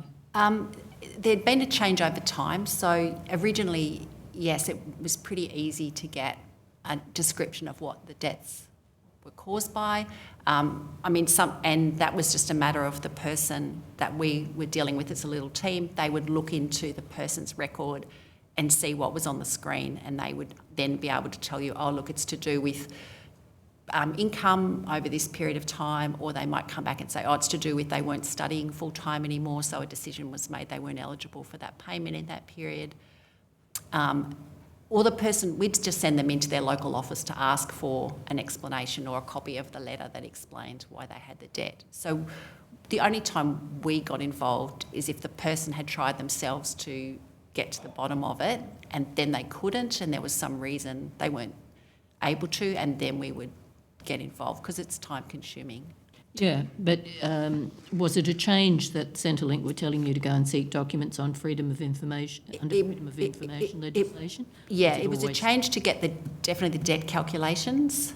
Before that, again, there had been some issues in the preceding couple of years around what we could get without going under what they call the administrative release of documents compared to FOI, which was the formal process. But there was always accepted things like debt calculations, letters they'd sent to the client, things that we could get without going through that formal process. And what we found with Robodebt, again, it's hard to tell whether it's just coincidental in time, was that we were being told we had to seek this under FOI. Okay, thanks. In other aspects of legal practice, there's the concept of assigned client authority for the release of documents, which then allows documents to be released by the repository holder on the basis of the authority and nothing more. Is that, both yourself and Ms Boyle have referred to the FOI process, which sounds like it could be a much longer and involved process than a direct release on a client authority. Why is that the case? So we would still have to provide the client authority for an FOI request, so we'd have a written authority, and then what would happen is the delay, so there's 30 days for the department to respond to an FOI request, and then if they need more time, they seek an extension. What we were finding was that they were taking at least 30 days, and then we were having extensions, and then at different times during this process we were told that FOI staff had been relocated to other activities because of bushfires or floods or processing claims, and so that our matters wouldn't be dealt with. So there were delays getting the documents. I'm not sure if that's the question. In our case, with the debt clinic, we weren't on the record. What we were doing was drafting them for the clients and emailing to them and saying, we've written this for you, you sign it, you send it off, and once you've got the documents, come back to us. And the reason we did it like that is we didn't want to have the influx of documents coming in because we knew we didn't have capacity to meet them. We had to push it away, and in effect that was unmet demand. Because all of those people wanted us to do that for them. So those clients that did come back to us once they'd received the documents, they could not make head nor tail of them. They're just reams of printouts of Excel spreadsheets with lots and lots of numbers. So they weren't useful to the client in terms of understanding why they had a debt and how it was calculated. It was only once it was brought to us that we could make that assessment as to what was going on. And we, of course, didn't have the capacity to do that in most cases. But in any event, I understand both yourself and Ms Eagle to be describing what is a degree of a time-consuming analysis to determine what the true cause of the debt was from the documents. Absolutely. It took hours and hours and hours to check those documents and to be satisfied that what we were looking at was correct or not correct. And the documents that you obtained, of course, are all documents within Centrelink. Yes. That is information that previously that existed within Centrelink prior to the calculation or sending of the debt letter. Yes. Or afterwards. So sometimes what would happen is, so a client would come to us, they'd have a debt, we go, we suspect it's a Robodebt, we get the ADEX debt schedule, we would see the averaging, and then we would advise the client with saying, okay, you have a Robodebt. We don't think you should have to pay the pay slips. have to provide the pay slips. And and we're willing to represent you in an appeal to the tribunal, but we'd always have to provide advice as to the risks with debt, as we do with all clients with a debt, which is that we can't guarantee that debts won't increase upon appeal and that they won't be prosecuted or referred for prosecution or investigation, which is just standard advice that we have to provide. It's cautious advice. And a lot of clients, whether it's founded or unfounded, found that quite terrifying and didn't want to appeal for that reason. In every case, of course, someone had come seeking legal advice about a debt that they were questioning. Yes, and so they would say, no, we don't want to appeal, I'm just going to try and get the pay slips. So they'd go and try and get the pay slips. They couldn't get them all. There might be 8 different employers over 5 years. It's just very long, complex employment history. So they provide to Centrelink those pay slips, the incomplete set of pay slips, and then Centrelink would recalculate it and just send a single letter back saying your debt's been recalculated to this amount, always reduced, always. But we go, well, what happened with the pay slips, the gaps in the pay slips? What happened with that? So there'd be nothing, there'd just be that letter. So then we would have to do a new FOI to find out how did they calculate this. And so we would have to... So the process restarted. The whole process would restart, and then we'd get sent all the other documents, have to go through them, say, oh, okay, so they did get the pay slips finally, and match those pay slips up with the debt calculation documents in order to say, and we couldn't go through every one, we'd have to spot check them because it'd be hundreds and hundreds of calculations, so we just spot check a few and go, is this correct? And, what we found is, many of our clients worked casual work, and in some instances they'd under-declared their income inadvertently because it was so hard for them to match up their payment fortnights with Centrelink's payment fortnight. And so they got paid less than what they were entitled to. Now, that was taken into account in the debt calculation, but it was further evidence of the difficulty in which people experienced reporting their income, and then compounded with that was this sort of income averaging that made it look like they were receiving the paycheck every fortnight, which is not what they were receiving at all. Ms Bolton, we've just heard some frontline first-hand experiences of how robo-debts were dealt with by community legal centres. How did EJA respond when it first became aware? Well, we sought a meeting with the Department of Human Services, because member centres were sort of scrambling as we were to understand the changes in the system. So that meeting happened in early January 2017, the 9th of January. At that meeting, we raised our concerns in relation to the averaging process. We also raised concerns in relation to the automatic application of the 10% penalty fee. But by and large, the purpose of the meeting was to obtain a briefing from the department in terms of the changes to the system, and also to look and also to get more detailed information in relation to the workings of the portal itself. Do I understand from that answer that prior to the introduction of the Robodebt scheme, there was no great advance warning in the general consultative process that EJA had on an existing basis with the department? That's my understanding, yes. In January 2017, the Commission is aware that the Ombudsman became interested as well as a result of complaints there. Did EJA have any interaction with the Ombudsman's inquiry? Yes, we did. So we wrote to the Commonwealth Ombudsman by email, the then Executive Officer, on the 21st of December 2016. And you've attached that email to... And that email is attached to my supplementary submission. We neatly raised our concerns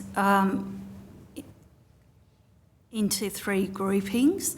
The first grouping was in relation to our concern in relation to the unreliability of the automated process, the fact that it was averaging which had an underlying premise that people earned the same amount of earnings each fortnight, where the experience was that many people didn't, and how unreliable that was for people who, for example, only worked part of the financial year, or of course for people who were casual and had fluctuating earnings.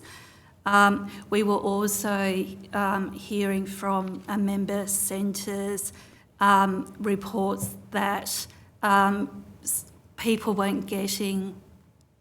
who had debts raised under the system weren't getting the assistance that they needed, and people were having great difficulties in relation to using the online compliance platform.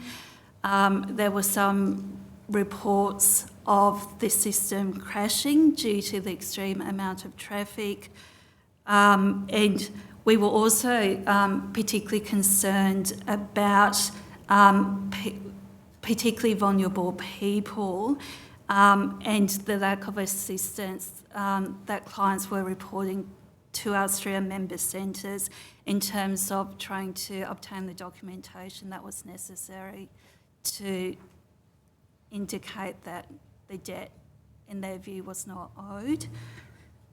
There were also issues around the fact that Centrelink was using the last known address, and that was resulting in people not getting letters, and as a result of having not responded to those letters, matters were being referred to debt collectors, and that was the first time in some instances where a person found out that they had in fact had a Centrelink debt. We also raised initially our concerns in relation to the lawfulness of the system in relation to relying on information which, like insufficient fact-finding. This is the concept of averaging to establish actual income. That's right. Yes. That's right. And can I confirm that this was an email sent on the 21st of December 2016? That's correct. You received... My understanding is that through the inquiry there was various communications between our organisation and the Commonwealth Ombudsman. But I wasn't party to those communications. I understand. And ultimately you received, or rather the National Social Security Rights Network, as it was then known, received a response from the Ombudsman on the 11th of April 2017, which informed you, or your organisation you represent, that the investigation in respect of your complaint, that is the email from December the previous year, had been finalised, and that on that date the Ombudsman had published its report into Centrelink's automated debt raising and recovery system. There was some further explanation, but that was effectively the method by which the Ombudsman informed Economic Justice Australia that its complaints were finalised. That's correct.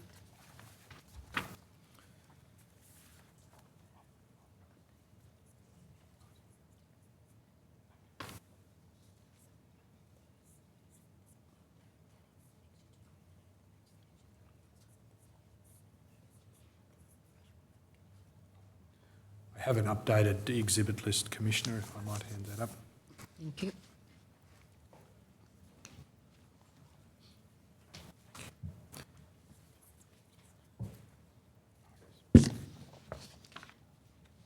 The exhibits you've tendered this afternoon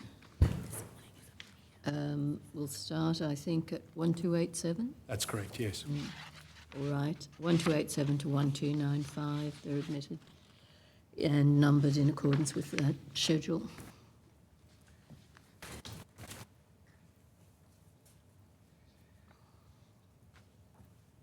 Ms. Bolton, you described a number of themes in the email addressed to the Ombudsman. Were those themes of accuracy, legality, fairness, adequate information, also the experience of the Welfare Rights Centre in Sydney? Absolutely. Ms. Boyle, yes. Yes.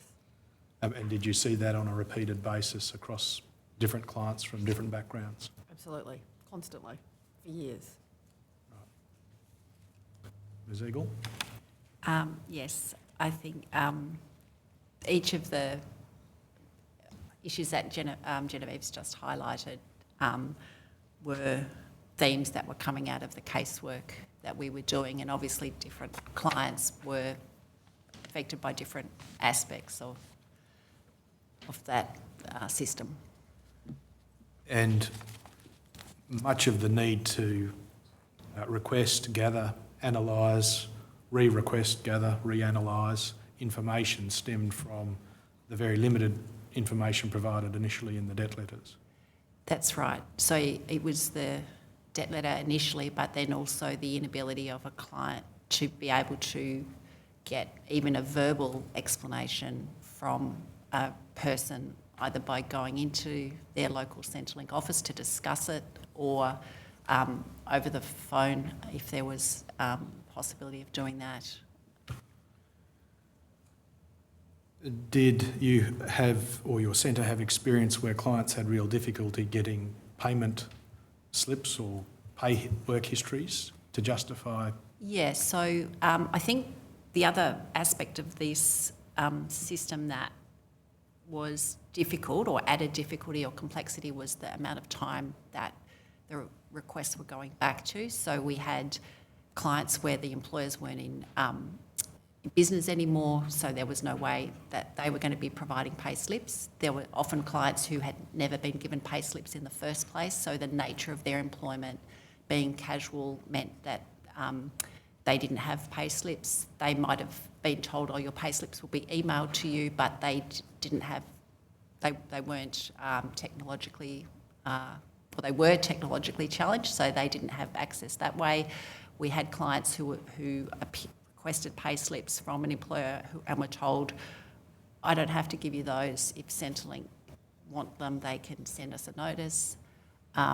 So they were the main issues. People also had trouble sometimes remembering who they'd been working for at different times. And then there's, again, and maybe harking back to the vulnerability in the lives that our clients are leading, they aren't sitting around in front of a computer screen processing information and dealing with it. They're looking after people that are sick. They're perhaps dealing with their own emergencies. They might be just trying to get through this fortnight by getting their shift work done, and then, or they might now be in a full-time job that's very resource intensive, and they can't sit on the phone for an hour to a Centrelink call centre. So I think if you put yourself in their position, it's a lot less easy to respond to a notice than someone like me sitting in an office knowing how to respond to it.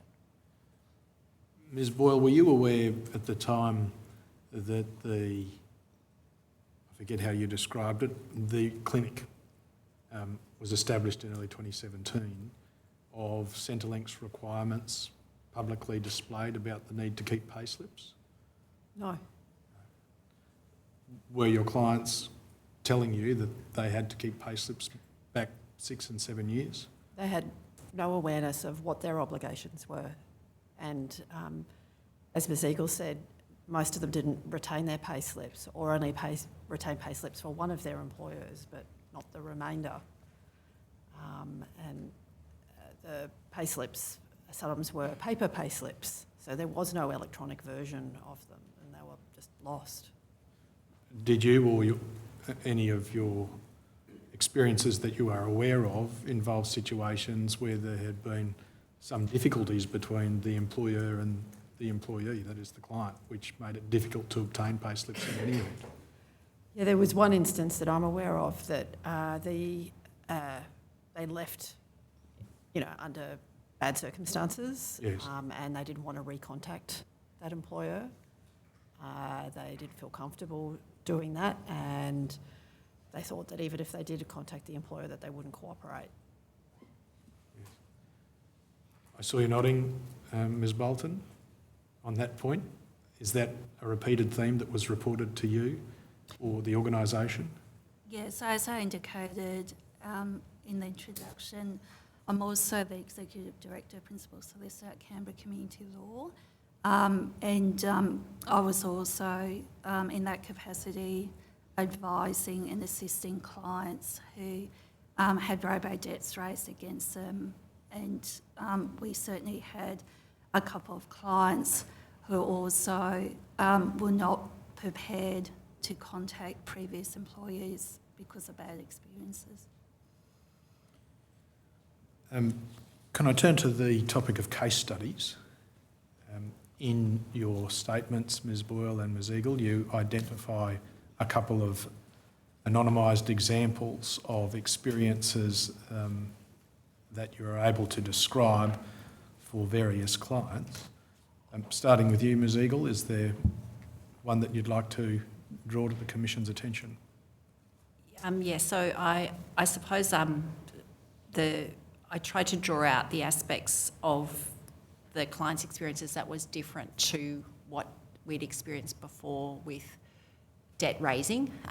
And so I gave the example of somebody who, the first that she did get the letter explaining that she had a $12,000 debt, but she was a record keeper who had physically recorded her earnings, so she'd gone into Centrelink thinking there's been a mistake. They'll look at my records from that period some 4 years ago or something, and they'll check it for me. And she was just told at the counter, because she had the debt letter that said you've got a debt, they just said this is not the kind of debt we can help with. You've got a debt, you have to pay it back. You've got 4 days till the 30 days on your notice expires. And they suggested she borrow the money, so she went to a payday lender and borrowed the money to pay the debt. How much was the debt? It was $12,000. So she was, I think it came home to me that she didn't seek any advice at that stage. She only sought advice from us years later, and that was after she'd noticed so this was 2016, 2020, money started turning up in her bank account from Centrelink, and she panicked and went in to say, what's this? And they Concerned about another debt. Concerned about another debt, and they said, we're repaying the debt that you repaid, we're reimbursing you. And then she got the letter about the class action and was told she was going to be getting a damages payment to reflect the amount of the debt and the interest calculation they'd done, which probably didn't match the interest that the payday lender had charged her. But again, she was really nervous about what she had to do. The reason she came to us was because she was scared that if she got this money because she was on a Centrelink payment again, from the class action, that she would get another debt arising out of receiving this money. And so she was terrified that something was going to go wrong. And I think her cultural background and just the level of stress she lived with an elderly sick mother just made her nervous when she got any kind of notice to do with Centrelink. So I suppose that was an example where previously with debts, clients, in my lengthy experience, had never been told to borrow money, to use their credit card to pay debts. Up until 2017, interest wasn't charged on Centrelink debts, so long as you had entered into a repayment arrangement. So we would always counsel clients not to borrow money to pay a debt if they couldn't afford to pay a debt. And we would explain to them that the debt recovery provisions of the Act meant that they shouldn't be put into severe financial hardship in order to repay a debt. They just had to make reasonable arrangements to repay a valid debt. So here's a case where the debt wasn't valid and she was put into severe financial hardship. Who advised her that the debt had to be paid in such a short space of time that she ended up at a payday lender? That was Centrelink. So that wasn't, I mean, we had other examples of private debt recovery, but this was actually someone on the Centrelink debt recovery, in the Centrelink debt recovery team. So we, again, as I say, the clients were reporting to us they were being told to pay with their credit cards, and I said that can't be right. But then it turned out it was what they were being told. Ms Boyle, did you have any common themes about what clients were told from debt collectors or Centrelink about repayment obligations? Certainly the clients contacting us were already paying back debt collectors. They weren't given any specific information about how they should repay the debts, but they were always assured that if they weren't going to provide their pay slips, or they couldn't be provided, that it was an acceptable method to average the income and calculate the debt that way, and that they should accept that they've got a debt. Right. In your statement, you describe a couple of case studies. They are very detailed and very lengthy, but that reflects the very lengthy process that was undertaken in each of them. Can you give a broad description, because we have only an hour left, about the years that were involved in one of those case studies? Yes, I certainly would test my memory to go blow by blow. I had to study the file in detail, but you're Yes. right, I did provide that case study in detail to give that sense of just what is involved in one of these matters. So in this particular matter, a debt had been raised of the amount of $14,300 for the period 2013 to 17. She knew she'd had multiple employers. She was a student. Her income fluctuated from fortnight to fortnight.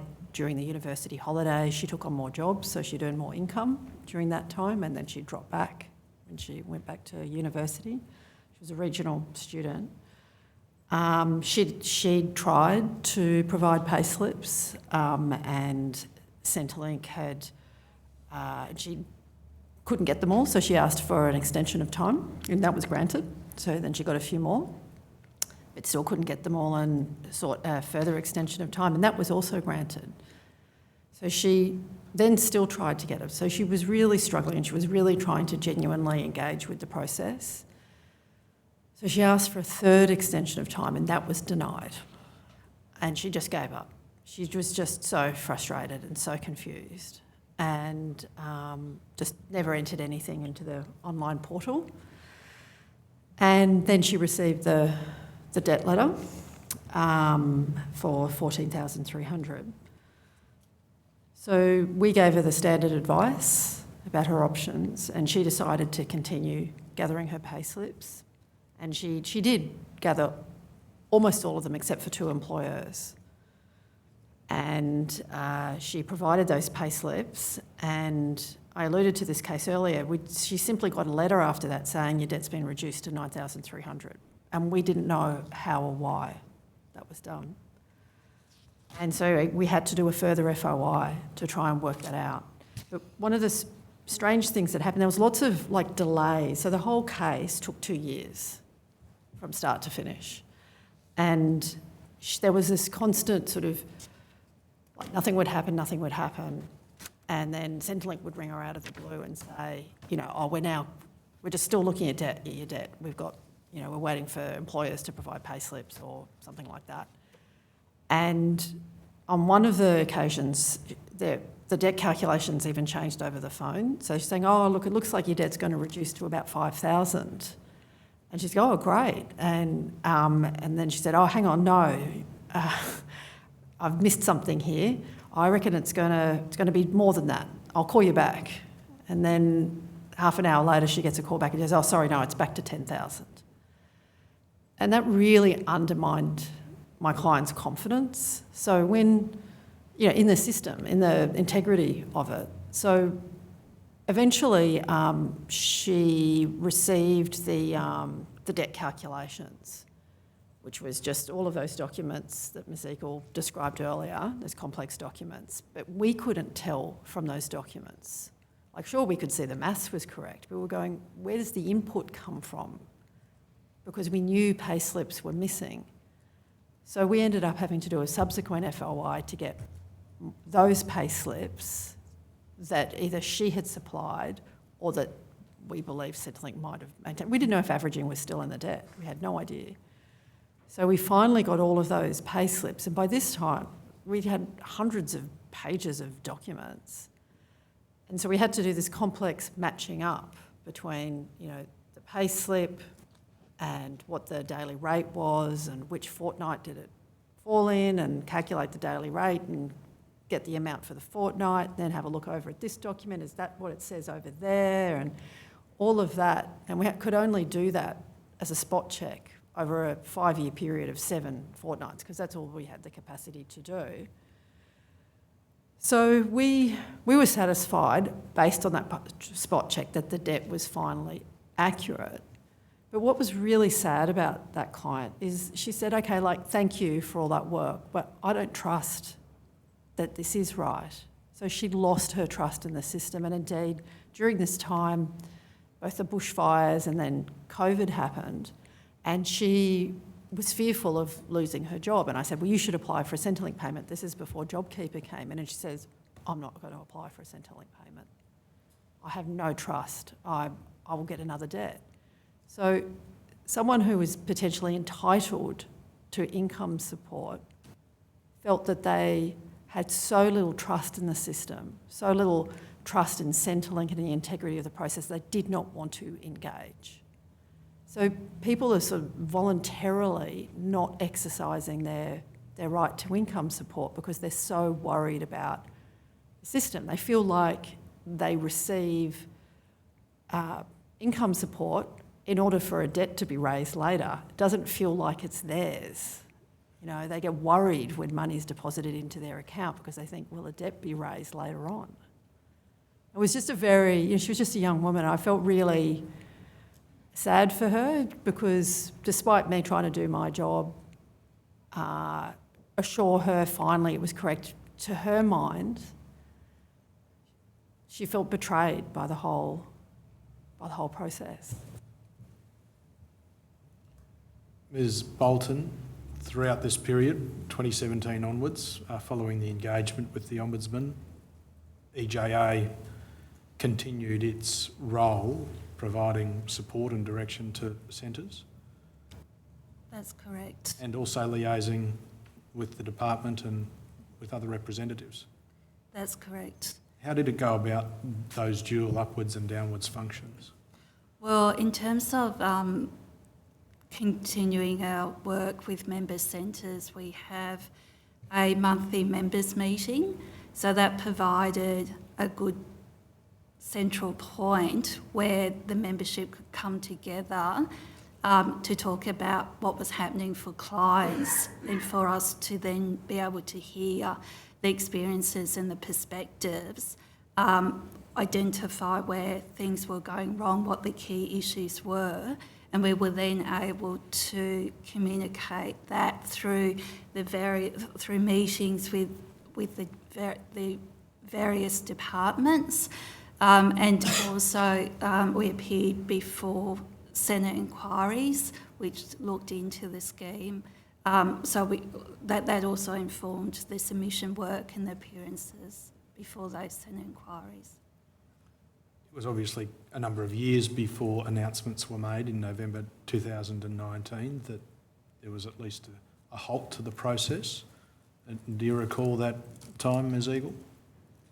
Yes, so I think the actual announcement, I guess, was a relief to us, but the work didn't end because there was still amounts being garnished from tax returns. We were still unable to get individual people's debts reviewed, and in the face of that announcement, we had just assumed it would be a fairly straightforward process. Can you explain a little bit more about your experience or your centre's experience with the garnishee process? Yes, so again, there is provision in the Act for debts to be recovered by garnishee in circumstances in which a person hasn't entered into a reasonable repayment arrangement.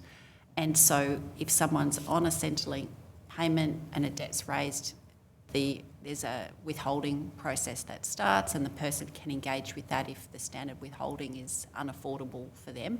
If someone's no longer on a Centrelink payment, then the process should be that they're issued with the debt notice, they have the opportunity to enter into a repayment arrangement, and then it's only in circumstances where they've failed or refused to do that, that their tax refund, for example, will be garnished.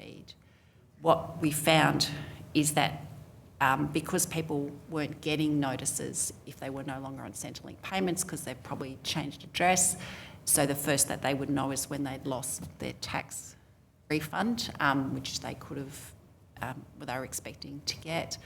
And then the process to try and get that decision reviewed, it's a bit hit and miss, and you have to establish specific things. You can't just say, can I have my money back?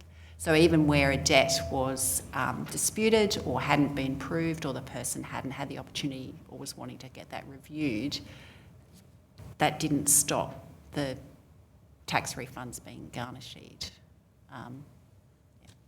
The attempt to recover tax returns that had been the subject of a garnishee, a very different process to the ARO process or the initial AAT process before any of that occurs. Yes, yeah.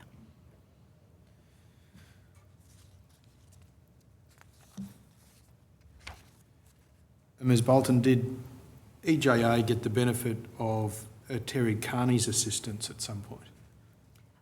Yes, that's right. We invited him to attend our national conference, I think on at least 2 occasions, to speak about the Robodebt scheme. And we also commissioned him to write articles for our Rights Review newsletter.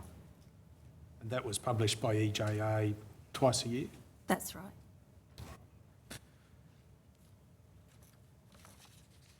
And did EJA also continue to seek contact with ministers, relevant ministers? So we did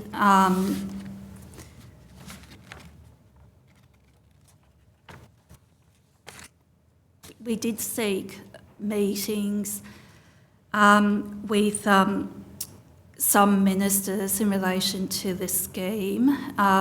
We wrote when Stuart Robert was appointed as Minister for Government Services, we wrote to him congratulating him on his appointment and seeking a meeting with him. And we did meet with him. That was in September 2019.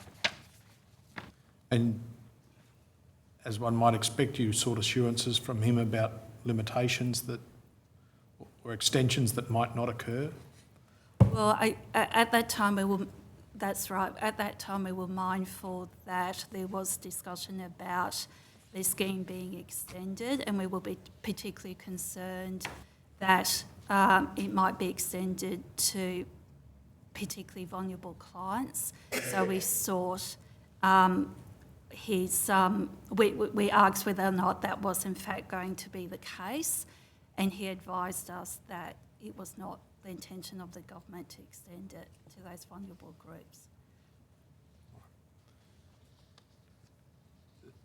What each of you have described are a range of flaws in the way the scheme was administered. With the benefit of the experience throughout the years and observing what you have more recently, are there key aspects of it that you consider were significant in terms of the overall difficulties that people faced?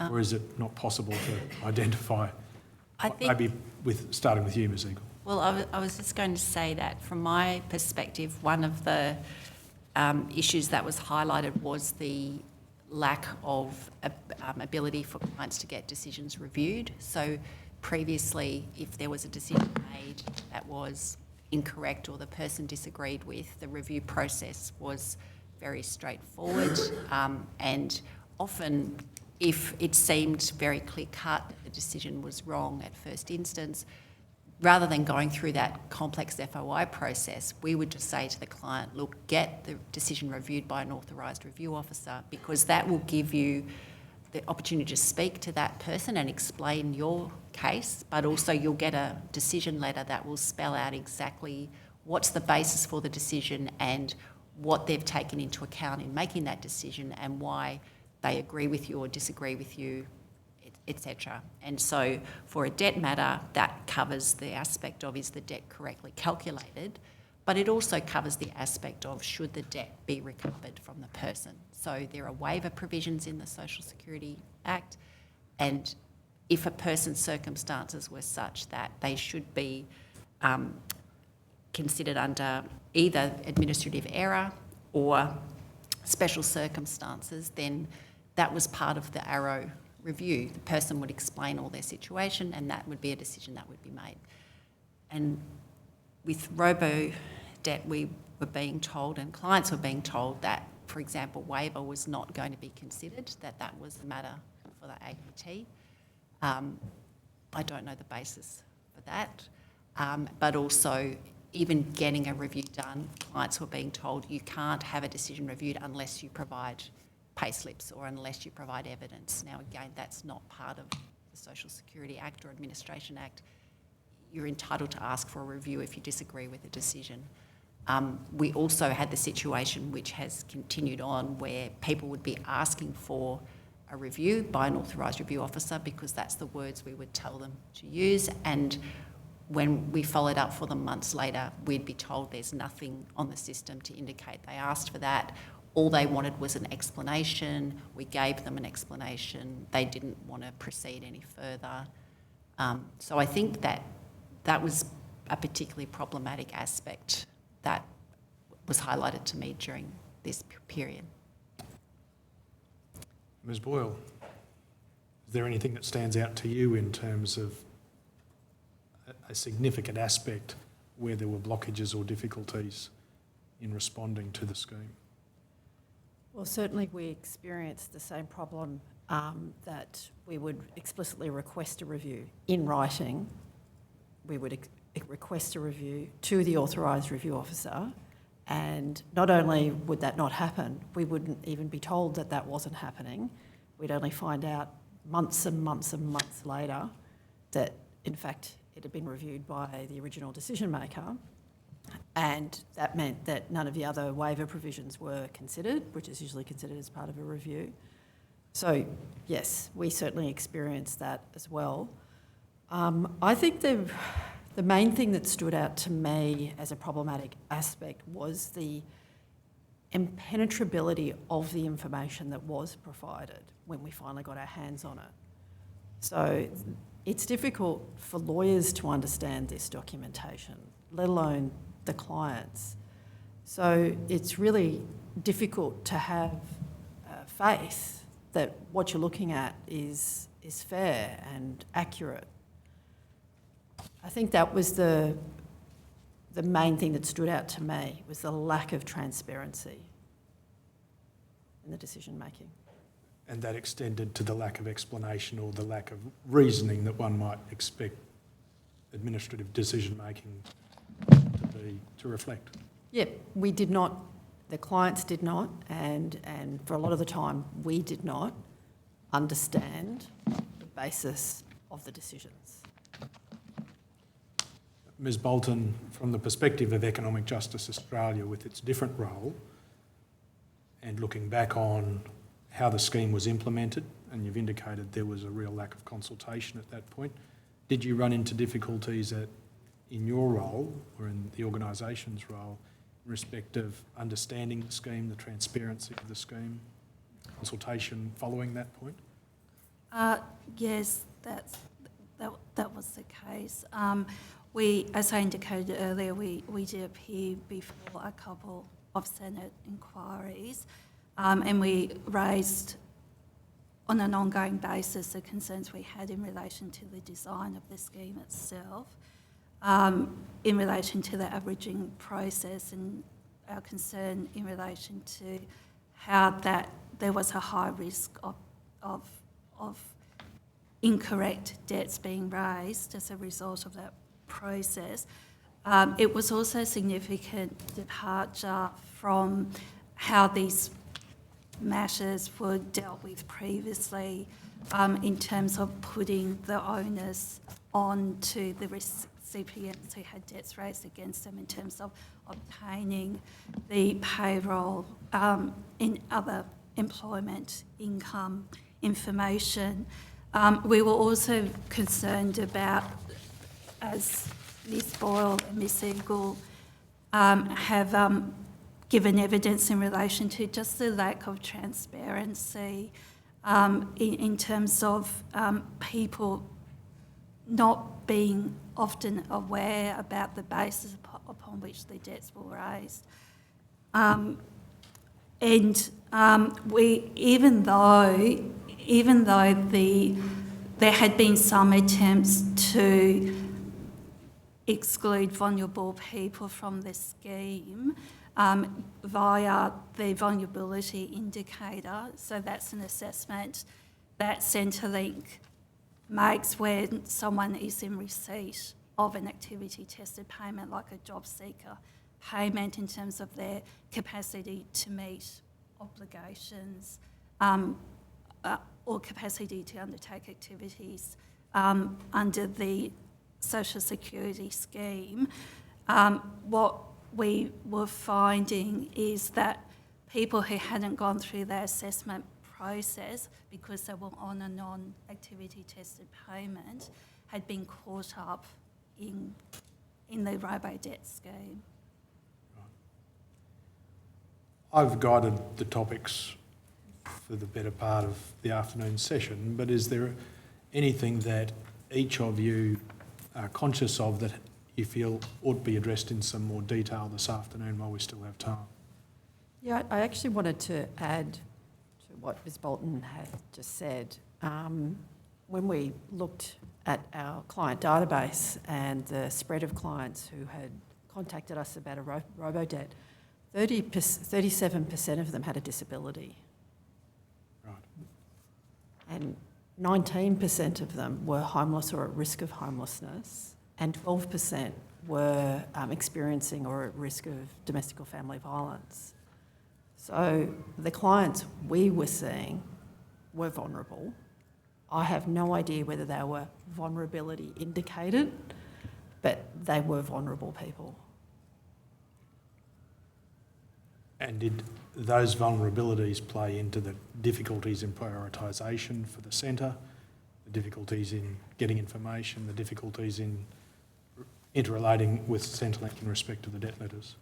Well, certainly, people would have difficulties. Like, we'd say, "Oh, do you have the letters?" And they'd say, "Well, no, I'm homeless," so they'd have nothing. So it meant that kind of getting basic information from the client in order to advise them was hampered. But it also, I guess, there was a level of stress, and that's a real common thing with a lot of our clients is they find dealing with Centrelink so stressful that it actually makes them inarticulate by the time they come to us. It's just their livelihood is being threatened. And for a proportion of our clients, so 15% of the clients that contacted us about a Robodebt had no income. So in fact, what that suggests to me is that they weren't contacting us about a Robodebt. They were contacting us because they were off payment.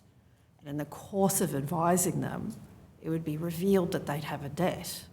So we would have to put that to one side while we dealt with the fact that they had no income support whatsoever. And that just became a side issue. And, we would get them back on payment, hopefully, and then we would offer to try and deal with the debt side of it, but often by then we'd moved on to the next off-payment client, or they were just like, "I'm done. I don't want to deal with my Centrelink problems anymore. You've got me back on payment. Thank you very much, and see you later." Right. And so the debt would run its course? Yes, yeah. Ms Bolton, is there anything that comes to your mind which... Well, following on from Ms Boyle's evidence in relation to the vulnerabilities of the clients who were contacting the centres, the clients were very distressed, very frustrated, very distressed by having received one of these debts. It caused a significant amount of harm to them. We also experienced, as Ms Boyle indicated, that there were also a lot of difficulties in relation to people being able to navigate the Centrelink system, in relation to being able to seek internal review of Robodebt, particularly after the Marte decision was handed down. And that resulted in fewer matters being able to come before the Commonwealth Administrative Tribunal. So it resulted in less opportunity to actually scrutinise the Centrelink processes and the particular aspects of the scheme. And Economic Justice Australia, as a peak body, was acutely aware of the enormous pressure that was being faced by the community legal centres trying to do their best with limited resources to be able to effectively respond to people who were contacting the centre who really needed assistance to deal with these debts. And those, in my view, those limited resources really limited our ability to not only advise, represent our clients and check their debts, but it hampered our ability to blow the whistle on this. We were not ready to deal with the onslaught of this. It was, by not having a properly funded community legal sector, we can't be part of holding government to accountable for its decision making when we've got so few resources to work with. Can I just ask a question which is tangentially related to that of Ms Bolton? You got that response from the Ombudsman which said, well, there are some problems with the system, issues with the usability and transparency of it, service delivery. But it signally didn't address any of your points about legality. That's correct. And so from that perspective, we were of the view that the recommendations didn't go far enough. They were very much framed in terms of the problem here is very much a service delivery issue, and if there are various changes made in relation to the communications and the letters and making the portal more accessible, etc., that would improve the scheme, rather than, in our view, what was really the problem here was the actual design of the system itself. You'd made the Ombudsman your first port of call, I think, in trying to take up that question of legality. What were you hoping for and why did you go to the Ombudsman? Well, we were hoping for that there would be some recommendations which were made in relation to the identifying the unlawful aspects to the scheme. And what sort of impact did it make when that was just not touched on, really? Well, it was really disappointing.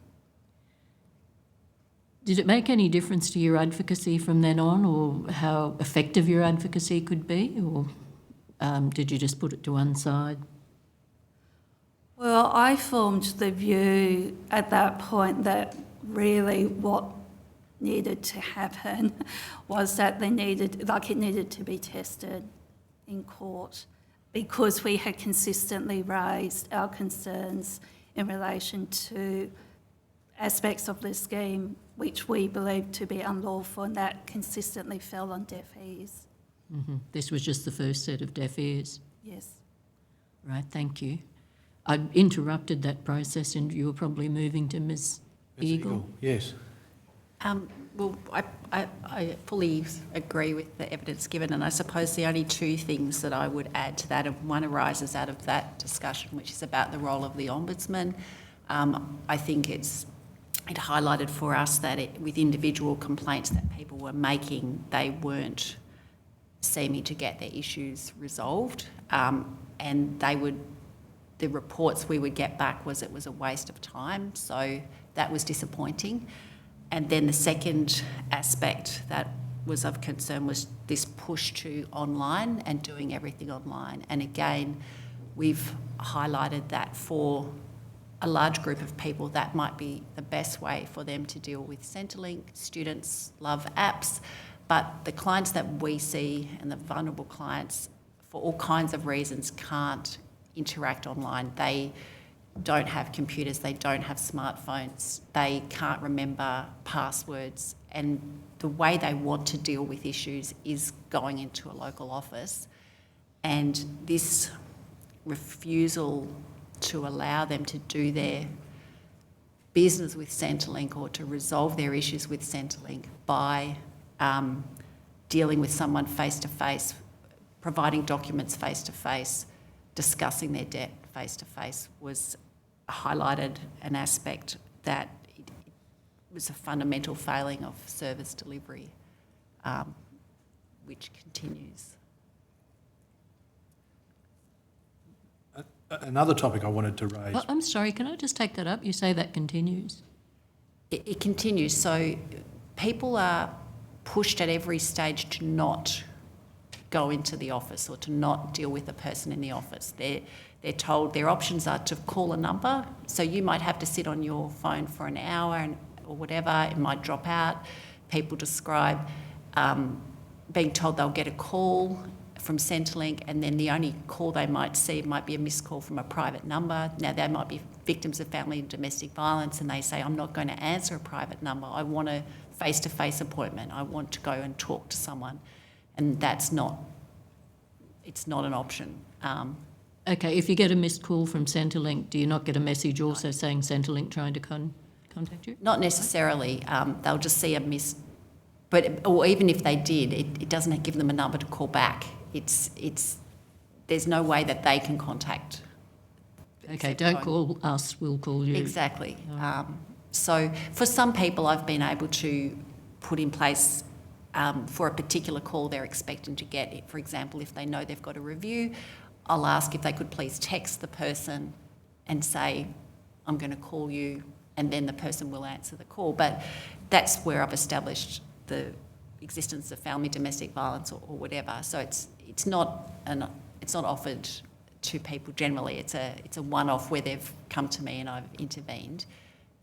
So I think that's tricky. We have clients with all kinds of hearing issues that can't deal with the telephone or their phone. We have clients in remote areas with really poor what's the word? Like their phone's reception is the word I'm looking for. So they might say, well, when I go into town, I want to be able to go and deal with this. I'm going to make a trip in and I want to go and see someone about it. And I think that should be available. Thank you. Picking up on the question about the online push, what about debt letters currently, not under the Robodebt scheme, but your experience with clients who receive debt letters now? Is there information given in a way which is comprehensible without going through that detailed process? No, is a short answer. So a debt letter will typically say if you get it, the date of the letter, the date that the money is due, the payment type, and it will often, the reason will be you have been overpaid. So it doesn't tell you why you've been overpaid. And it's presented as an account payable letter. So it's not an allegation, it's an invoice. And so it may be accurate, it may be correct, but there's no way of measuring it without going through the detailed process of the FOI requests, the analysis of the information, the advice. Yeah, again, we've found with many of those, so debts that clients are getting now, usually if they've made an attempt to get an explanation themselves and they've been unsuccessful, or they're not in a position to do that, again, if we email our little team, in probably 80% of cases we can get an explanation about the debt. So that then allows us to talk to the client to then decide whether to FOI. So, It requires intervention from us. oh, for sure. Yeah, so unless they find us, then they're left to the vicissitudes of the phone or the trip into the office. I mean, that extends also to the authorised review officer letters. So there has been a significant decrease in the level of information that's provided in those decisions. So 15 years ago, for example, you would get a very detailed decision from an authorised review officer that would provide a very detailed explanation for why the debt, the reasons for why the debt has been raised.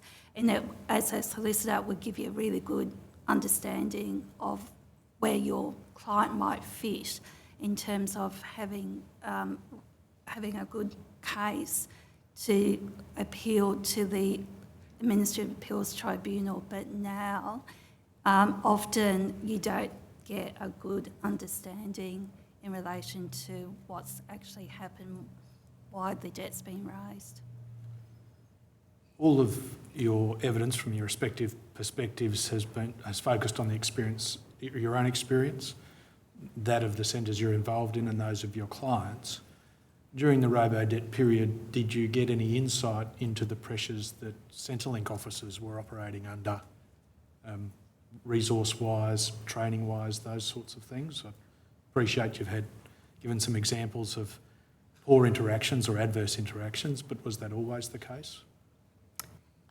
I suppose that if we were interacting with a Centrelink employee, so they were the person that had responded to a request, they would usually, in my experience, be as helpful as they could be, but they were often, they might say, look, we're not sure what's happening with this, we don't know what to do with these, you'll just have to follow this path, we can't, there's a team, we can't get involved or we can't look into that. So I suppose there was the knowledge about how the system was to work or around the reviews and things seemed to sit with a team, which is not unusual, but it seemed as though the people that we would normally interact with, which over the years has become an increasingly small number, that they didn't necessarily have an understanding of how the system worked either, so they couldn't really provide information. And it's despite their best efforts.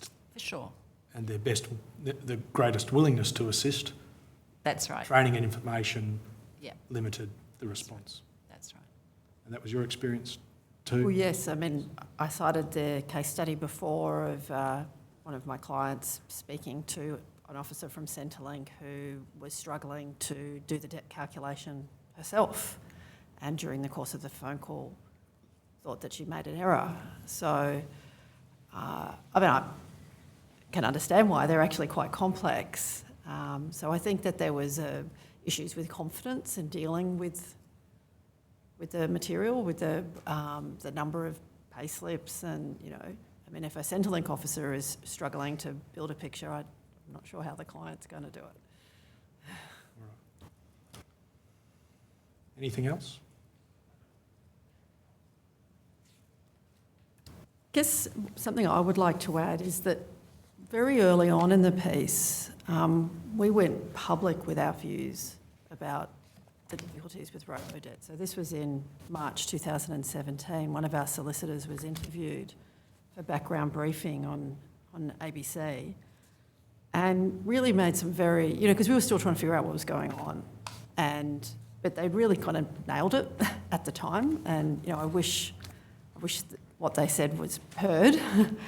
So they said things like that the debts were completely impossible to understand, that debts need to be properly calculated, that it's unfair to put responsibility back onto the Centrelink customer, that data match, importantly, is a basis for a suspicion of a debt, not the basis for calculating a debt, and that Centrelink has the power to check this information for themselves.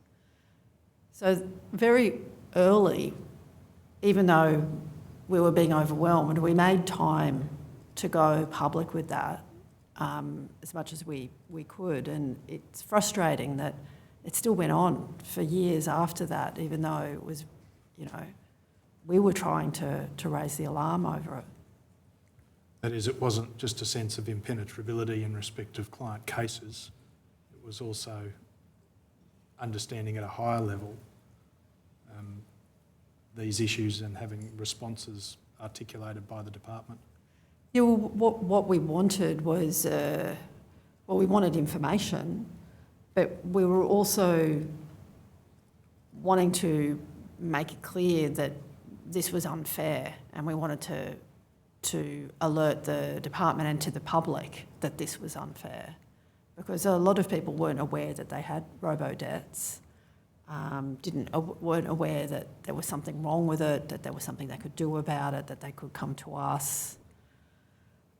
So that's why we were trying very early on in the piece to raise awareness around it. But yeah, it did feel like it was falling on deaf ears. Can I ask about the imposition of the penalty, the 10% penalty? Did you encounter that? Yes. Yep. It was, my understanding is at the start it was happening automatically. And again, that was something that we raised because the way that the legislation is written, it's supposed to be a decision made based on a finding by a decision maker that someone has failed or refused to provide the correct information. And we didn't see how a computer could be doing that. I think people were particularly upset when when they would tell you that they had a penalty and you'd explain the basis for that decision. And they would saying, I don't even agree I've got a debt, let alone that I've provided false information. And so I know that as the iterations went on, and I'm not sure which iteration, they did agree that they would not be automatically imposing the penalty. But again, we didn't know, we couldn't find out whether the previous matters where the penalties had been imposed and the person perhaps hadn't challenged it, whether they were removed from debts. We don't know what happened with those. Mm-hmm. You too, Ms. Boyle? Yes, so one of the clients that I represented, we managed to appeal the decision to an authorised review officer, and it was many, many months of delay. And in that case, and we argued, we said it was unlawful. They just said it in our submission. We didn't provide any pay slips or anything. And what they did is they actually removed the penalty, which was for her $960. But then said that, and then I'm quoting actually the authorised review officer's decision, that in the absence of pay slips or bank statements, the department has apportioned your income over the full 12 months period, and that the information received from the ATO is the most reliable, verifiable information about your income. So they refused to touch the substantive argument that we were making in that case, but removed the penalty, I guess. Well, we never really knew why, because we never made any submissions in relation to whether a penalty should be raised or not. We just said there shouldn't be a debt. But yeah, that was an example of where a penalty was imposed and then removed again for representation. Sounds a little arbitrary. Yes, yeah. I have no further questions, Commissioner, of any member of the panel. Ms Hogan-Doran, you seem to be... No, I don't have any questions. Thank you. And thank you. Right. Thank you. Thank you very much for your time this afternoon. Thank you for the work you did. Thank you for the work you're doing. Thank you. Thank you. Now, I expect we've got housekeeping matters. Your expectation is correct, Commissioner. I have post-it notes everywhere.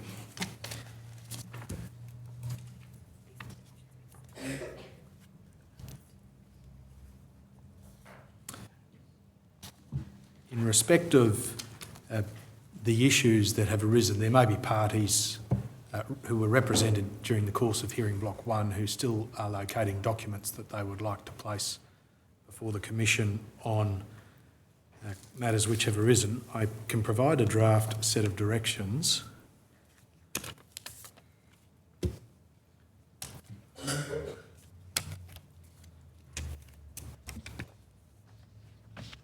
Perhaps I could ask new Commissioner to formally excuse each of the witnesses.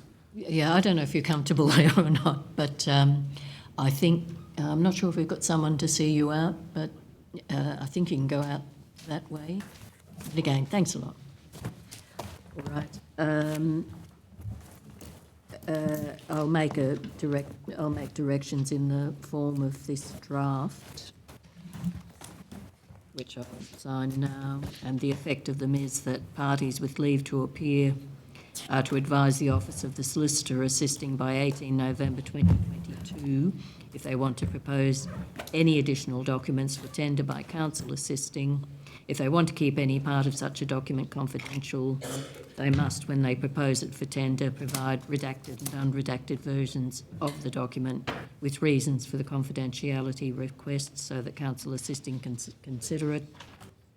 And that counsel assisting is to provide a list of all documents that they wish to tender into evidence by 25 November 2022 to the parties with leave to appear at hearing block 1.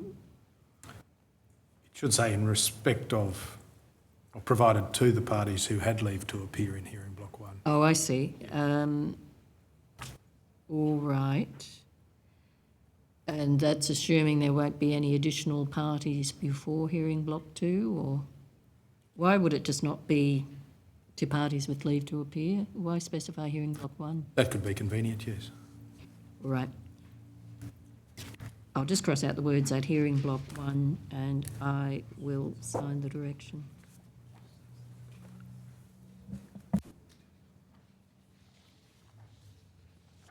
Thank you.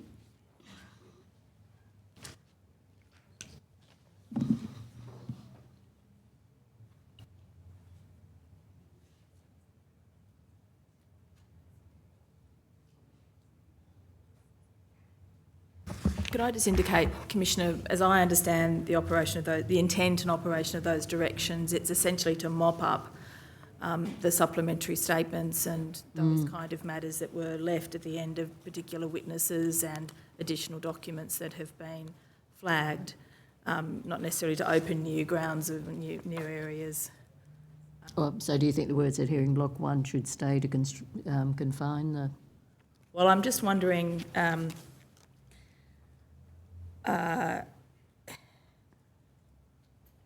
don't think that necessarily matters, but that is the intent, as I understand, behind the directions. All right, we'll leave things as they are. Thank you. A document was placed on the screen, at least in this hearing room, or 2 documents which contained, I think, mobile telephone numbers during the morning session. I'm informed that they were not included on the live stream. Oh, good. Okay. Because we do have that time lapse, don't we? Yes. Right. The publication on the Royal Commission website of procedural matters for hearing block 1 indicated that at the conclusion of hearing block 1, counsel assisting would provide guidance to the parties with leave to appear as to the topics, questions and or proposed factual findings upon which those parties may provide concise written responses and the timeframes for those.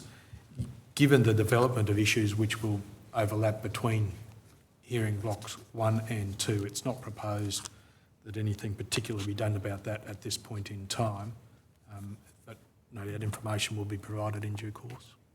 All right. The final document,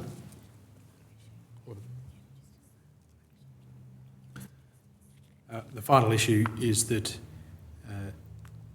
various persons whose evidence was intended to be called in hearing block 2, that may still occur, but had due dates on or around today, and extensions have been granted to a number of former ministers and or public servants which are no longer represented by the Commonwealth, that is, they have separate representation, and in respect of access to documents which have caused some delays in their responses and extensions being granted, I think, by the solicitors assisting the Commission. But what's the hold-up with access to documents? Because the next set of hearings is only 3 weeks off, isn't it? Yes, it is only 3 weeks off. And so we're not getting these statements on time. What's the hold-up with access to documents? The documents, as I understand it, in the control of the Commonwealth, so I'm not across all of the issues about how they've been requested and in what form and whether they're all the same and whether there's a uniform process. But I have had discussions with Ms Ogundoran about it, and I think there's been some movement on it, but it's late this week, I think. Can you shed any light, Ms Hogandoran? On my note, which I can't do quickly. We have had a number of discussions, Councillor Sisting and I. There has not been a uniformity in terms of approaches made by various recipients of notices to the Commonwealth and various departments in terms of obtaining access to documents for the purposes of providing their responses. Those have each been worked through individually. There has been attempts to bring a uniform approach over the course of recent days. I understand that access has been granted and arranged for, as has been with witnesses in this hearing block, emails, secure and emails, protected and non-protected, hard copy briefs. Those things are all in train. And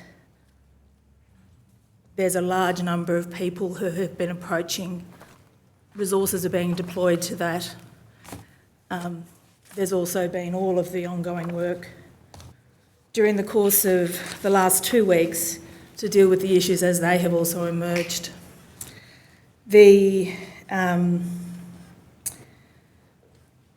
Some additional aspects of complexity have involved access to documents that are of a particular classified nature that would otherwise be cabinet documents. Those have had to have special arrangements. There's a long list of complex interlocking issues. My dealings with my instructors and the Commonwealth more broadly, and also dealings with Councillor Sisting and his team, has to try to streamline that and speed it up. I understand that is occurring, and I understand on that basis there have been extensions granted. We are working towards it as fast as we can. Those are the instructions that I have. We certainly would hope that these issues can be streamlined for future hearings. Thank you. All right, anything further? No, nothing from me. Thank you, Commissioner. Well, we'll adjourn then until the 5th of December.